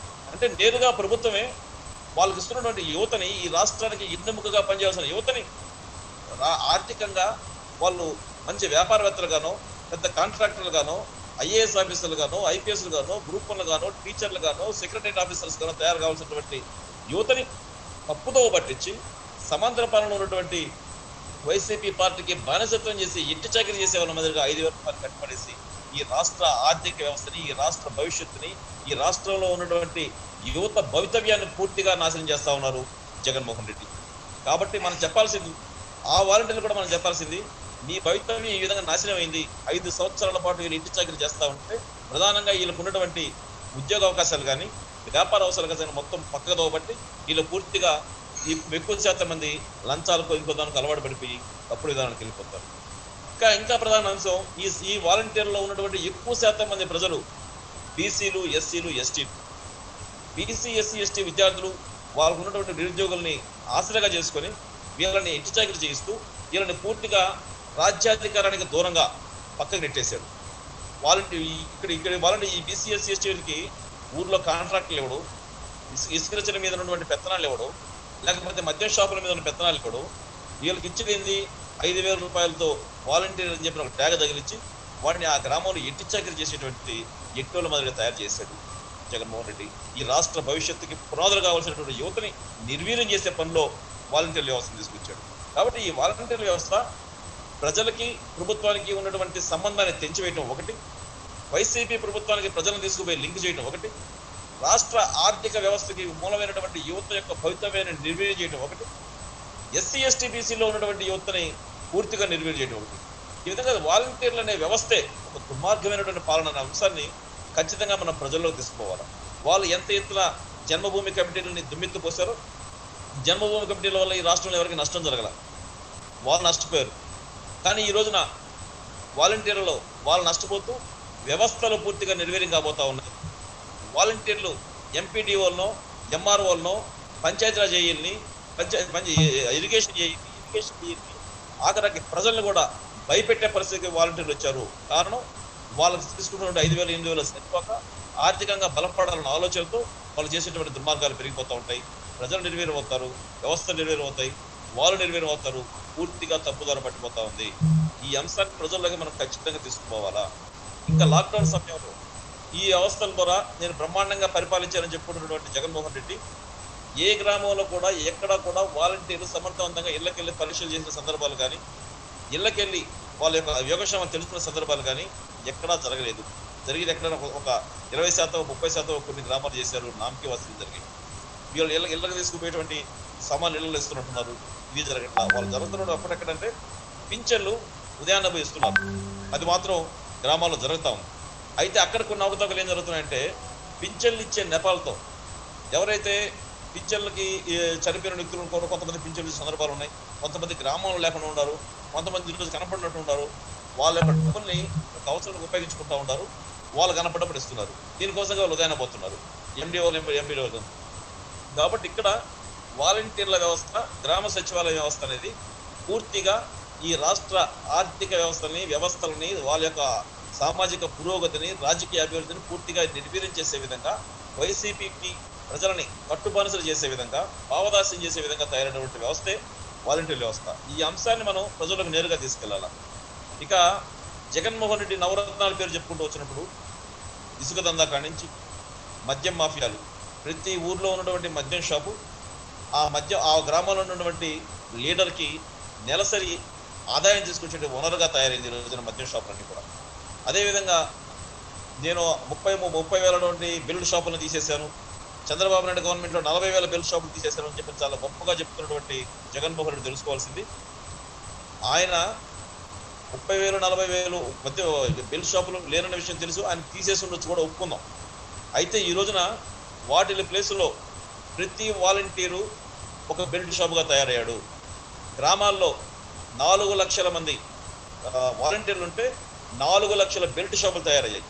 ప్రతి వాలంటీర్ ఒక బెల్ట్ షాప్. ఈ రోజున ఏ గ్రామాల్లో ఎవరైనా చెక్ చేసుకోండి, మీరు మద్యం ఏ బ్రాండ్ కావాలన్నా సరే ఆ వాలంటీర్ని అడిగితే నీకు కావాల్సిన బ్రాండ్ని 50 రూపాయలు ఎక్కువ తీసుకుని ఇస్తాడు. అంటే చంద్రబాబు నాయుడు గారు ఏ బెల్ట్ షాపులను అయితే నిర్వీర్యం చేయాలనుకున్నాడో, ఎక్కడైతే మద్యం షాపులు కంట్రోల్ చేశాడో ఆ ప్రాంతాల్లో ఈ రోజున మద్య నిషేధం పేరుతోనో ప్రభుత్వం మద్యం షాపులు నడుపుతూ నేరుగా 4 లక్షల బెల్ట్ షాపులని ఈరోజు నడుపుతా ఉంది. ఈ అంశాన్ని మనం ప్రజలకు తీసుకుపోవాలా. ఇసుక మనం ఫ్రీగా ఇచ్చిన ఇసుకని, ఇసుక దోపిడీ తెలుగుదేశం పార్టీ చేసిందంటే, ఇసుక ఫ్రీగా ఇచ్చేటప్పుడు దోపిడీ ఏముంది ఇంకా అక్కడ? ఈరోజు ఇసుక నీళ్ళు అమ్ముకుంటున్నారు.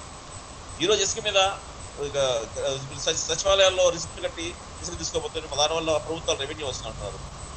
ఇసుకని ఒకవేళ నిజంగా రెవెన్యూ ప్రభుత్వాలకి కావాలి అనుకుంటే వీళ్ళు చేయాల్సిన పని ఇసుక సచివాలయాల్లో పెట్టి అమ్మటం కాదు, ఇసుక టెండర్లు ఇచ్చేయాలా, నేరుగా ప్రభుత్వానికి ముందుగా డబ్బు వస్తుంది, ఆ డబ్బుతో ప్రజలు ఏం చేసుకోవచ్చు. ఈరోజు ఏమవుతుంది, సచివాలయంలో ఒక రిసిప్ట్కి డబ్బులు కడితే ఆ రిసిప్ట్ని బేస్ చేసుకుని ఆ గ్రామ నాయకుడిని మెయింటైన్ చేసుకుని 10 ట్రాక్టర్లు పోతున్నాయి, 10 లారీలు పోతున్నాయి, 10 టిప్పర్లు పోతున్నాయి, 10 టారస్లు పోతున్నాయి, ఒక స్లిప్ పైన. దీన్ని పట్టించుకునేవాడు లేడు. కాబట్టి ఇసుక ఈరోజు ఆయన పట్టుకునే విధానం వల్ల ప్రభుత్వానికి ఆదాయం లేదు, ప్రభుత్వానికి ఆదాయం సంబంధించిన ఆదాయం వాళ్ళు చెప్పినట్టు ప్రభుత్వానికి ఆదాయం రావడం లేదు. పోనీ ఇసుక మాఫియా ఏమైనా ఆగిందంటే అంతకంతకు 10 రెట్టింపుగా దర్జాగా ప్రభుత్వం చేత మాఫియా చేయబడతాం. సో ఇక్కడ మద్యం ఫెయిల్యూరు, ఇసుక ఫెయిల్యూరు, వీటన్నిటికంటే సంక్షేమ పథకాలు నేను చాలా బ్రహ్మాండంగా ఇస్తా ఉన్నాను ప్రజలకి, సంక్షేమ పథకాలు ప్రజలకి అందించడంలో నేను అద్భుతంగా పనిచేస్తా ఉన్నాను అని చెప్పి ప్రతిరోజు జగన్మోహన్ రెడ్డి గారు చెప్తా వచ్చారు. నిజం, సంక్షేమ పథకాలు ఈయన ఏ విధంగా ఇస్తున్నాడంటే, సంక్షేమ పథకాలు అందించడం కోసంగా గత ప్రభుత్వాల్లో ప్రత్యేకమైన నిధులు ఉండేవి, ఆ నిధులతోనే సంక్షేమ పథకాలు ఇచ్చేవారు. ఈ రోజున సంక్షేమ పథకాలు ఇవ్వడానికి నిధులు ఏ నిధులు ఉపయోగిస్తున్నారు? SC, ST, BC, minority corporation ఉంటుంది. ఈ నిధులను ఇప్పటికే గత ప్రభుత్వంలో 12,000 కోట్ల రూపాయలు మార్చాడు. ఆ 12,000 కోట్ల రూపాయలు గత ప్రభుత్వంలో ఏ ఒక్క కార్పొరేషన్ నుంచి కానీ, ఏ ఒక్క బీసీ, ఎస్సీ, ఎస్టీ, మైనారిటీలు కానీ 1 లక్ష రూపాయలు లోన్ ఇచ్చిన పాపం పాల. అవన్నీ కూడా ఇటు తర్జమా చేసి ప్రజలందరికీ పనిచేశాడు. కార్పొరేషన్ నుంచి వచ్చేటువంటి లోన్లు చాలా మందికి అర్థం కాని అంశం. కార్పొరేషన్లో లోన్ ఇస్తే లోన్లు ఎగ్గొట్టేస్తారు, లోన్లు మానేస్తారు. వాస్తవంగా జరిగేది, ప్రభుత్వాలు కార్పొరేషన్లో లోన్లు ఎందుకు ఇస్తాయంటే, 100 లోన్లు ఎగ్జాంపుల్గా తీసుకుంటాం. బీసీ కార్పొరేషన్ నుంచి 100 మందికి లోన్లు ఇచ్చేటప్పుడు ప్రభుత్వం అవగాహన, 50 మంది లోన్లు తీసుకున్న వ్యాపారాలు చేయరు, 50 మంది మాత్రం వ్యాపారాలు చేస్తారు. ఈ 50 మందిలో కూడా ఇంకొక 20 మంది వ్యాపారం చేసి నష్టపోతారు, ఒక 20 మంది మాత్రం వ్యాపారం చేస్తారు. ఈ చేసినటువంటి 20 మంది కోసమే 100 మందికి లోన్లు ఇస్తారు. ఈ 20 మంది వాళ్ళ దగ్గర వ్యాపారం చేస్తున్నప్పుడు వాళ్ళ కింద తెలియకుండా 5 మందో 10 మందో ఉద్యోగస్తులు తయారవుతారు. వాళ్ళకి ఆర్థికంగా సామాజికంగా ఎదగడానికి అవకాశాలు ఏర్పడతాయి. వాళ్ళు ఏం చేస్తారు, ఈ 20 × 5 మంది వేసుకుంటే 100 మంది ప్రభుత్వం ఎక్స్పెక్ట్ చేస్తున్నటువంటి 10 మందికి వృత్తి కలుగుతుంది, సామాజికంగా ఆర్థికంగా ఎదుగుతూ ఉంటారు. నష్టపోయిన 20 మంది వల్ల ప్రభుత్వానికి నష్టమే లేదు. వాళ్ళు వ్యాపారం ఎడజాలు నేర్చుకుంటారు, నెక్స్ట్ మళ్ళీ మరో వ్యాపారం కోసం ప్రయత్నం చేస్తారు, వాళ్ళు ఖాళీ కూర్చోరు. ఎగ్గొట్టినటువంటి 50 మంది ఉన్నారు సరే, ఏళ్ళ వల్ల కూడా నష్టం. వీళ్ళు ఎగ్గొట్టేది ఎక్కడ కడతారంటే వాడు తీసుకుంటే అప్పు తెచ్చుకుంటాడు.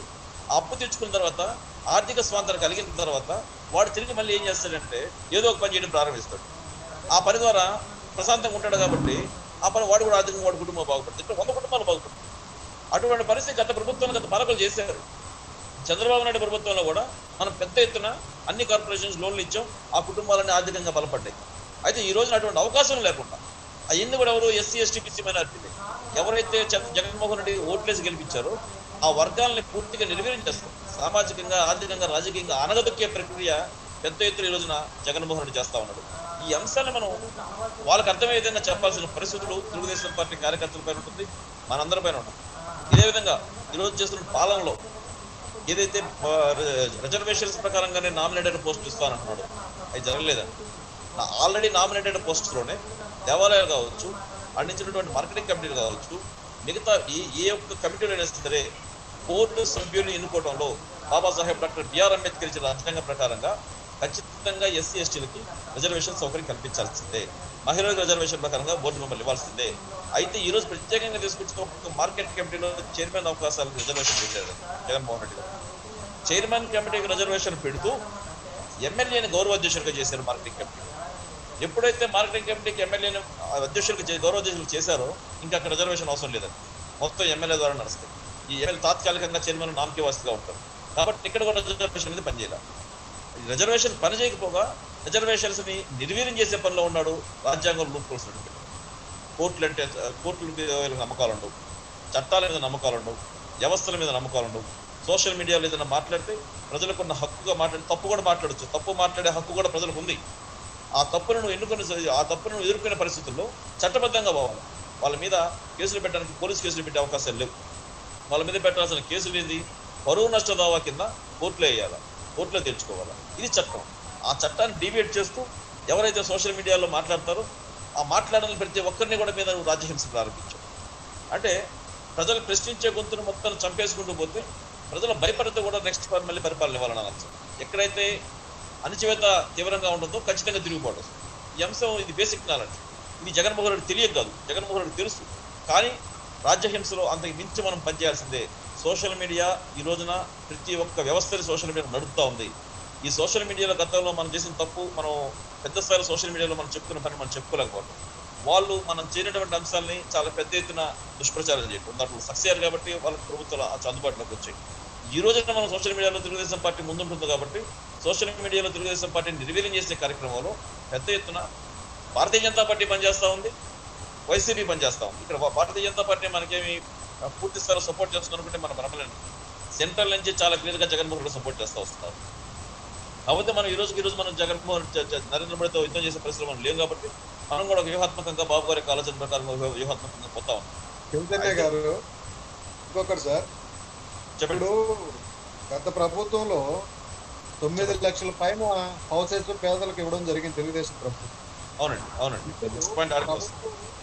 ఎండింగ్ టైంలో కొన్ని హౌసెస్ నిర్మించింది, అంటే ఇవ్వబోయే టైంలో గవర్నమెంట్ పడిపోయింది. ప్రభుత్వం వచ్చి సంవత్సరం అయింది.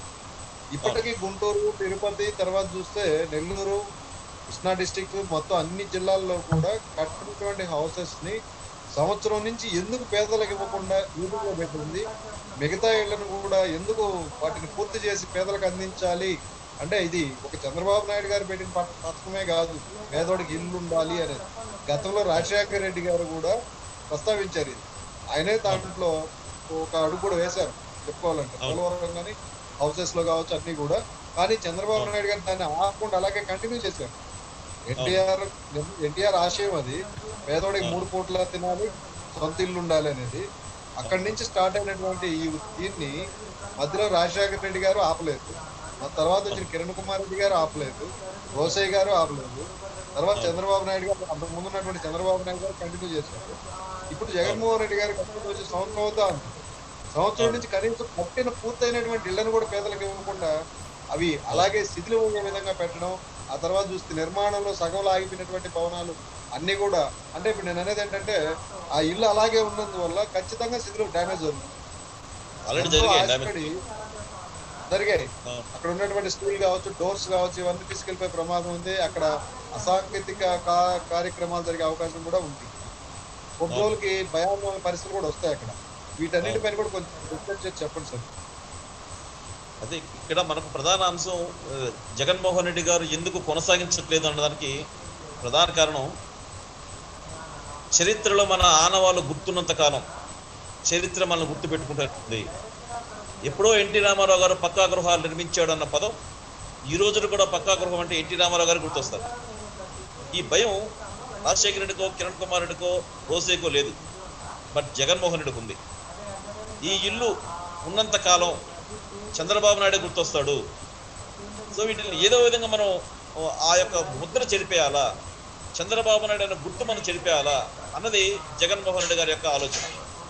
దానికి ఆయన ఏం చేస్తున్నాడు, ప్రజలకి ఇల్లు ఇచ్చారు, ఈ ఇల్లు ప్రజలు వాడుకుంటున్నారు, ఇవి పేద ప్రజల కోసం నిర్మించిన ఇల్లు అనే విషయాన్ని మర్చిపోతా ఉన్నారు. ప్రజావేదిక విషయంలో కానీ ఈ విషయాల్లో కానీ జగన్మోహన్ రెడ్డికి ఉన్నటువంటి ఆలోచన విధానం చంద్రబాబు నాయుడు యొక్క ముద్ర చెరిపేయాలా.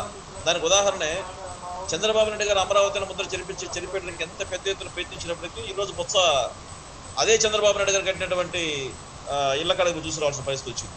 వీటిని ఏ విధంగా ఉపయోగించుకుందామని ఆలోచించాల్సిన పరిస్థితి వచ్చింది. వీరు భయం ప్రజలకి చంద్రబాబు నాయుడు అనే చిహ్నాన్ని చెరిపేయాలి. తెలుగుదేశం పార్టీతో పెద్ద నష్టంగా జరుగుతుంది. ఇలా నష్టం అంతా చంద్రబాబు నాయుడు పదం ఉండకూడదు అక్కడ. ఎన్టీ రామారావు గారు ఏ విధంగా పక్కా గృహాల మీద నిలబడిపోయాడో ఈ రోజున రాష్ట్రంలో ఏర్పాటు చేయబడినటువంటి 9 లక్షల గృహాల పైన వాళ్ళ కుటుంబాలు బతుకున్నంత కాలం చంద్రబాబును గుర్తుపెట్టుకుంటారు. అందులో మీకు ఎటువంటి అనుమానం లేదు. వాళ్ళందరూ పానీయకుండా ఉంటే మనం ఆ ఇళ్లను మార్చి చాలా మందిని అర్హులుగా లేకుండా చేసి అనర్హులు చేసి ఆ ఇళ్ళని ఈ రోజున వైసీపీ కార్యకర్తలు ఎవరైతే ఉన్నారో వాళ్ళకి ఇవ్వడం కోసంగా రాష్ట్రంలో పెద్ద ఎత్తున కుట్ర జరుగుతా ఉంది. అంటే వైసీపీ కార్యకర్తలకు ఎవరైతే ఈరోజు జగన్మోహన్ రెడ్డి ఇస్తాడో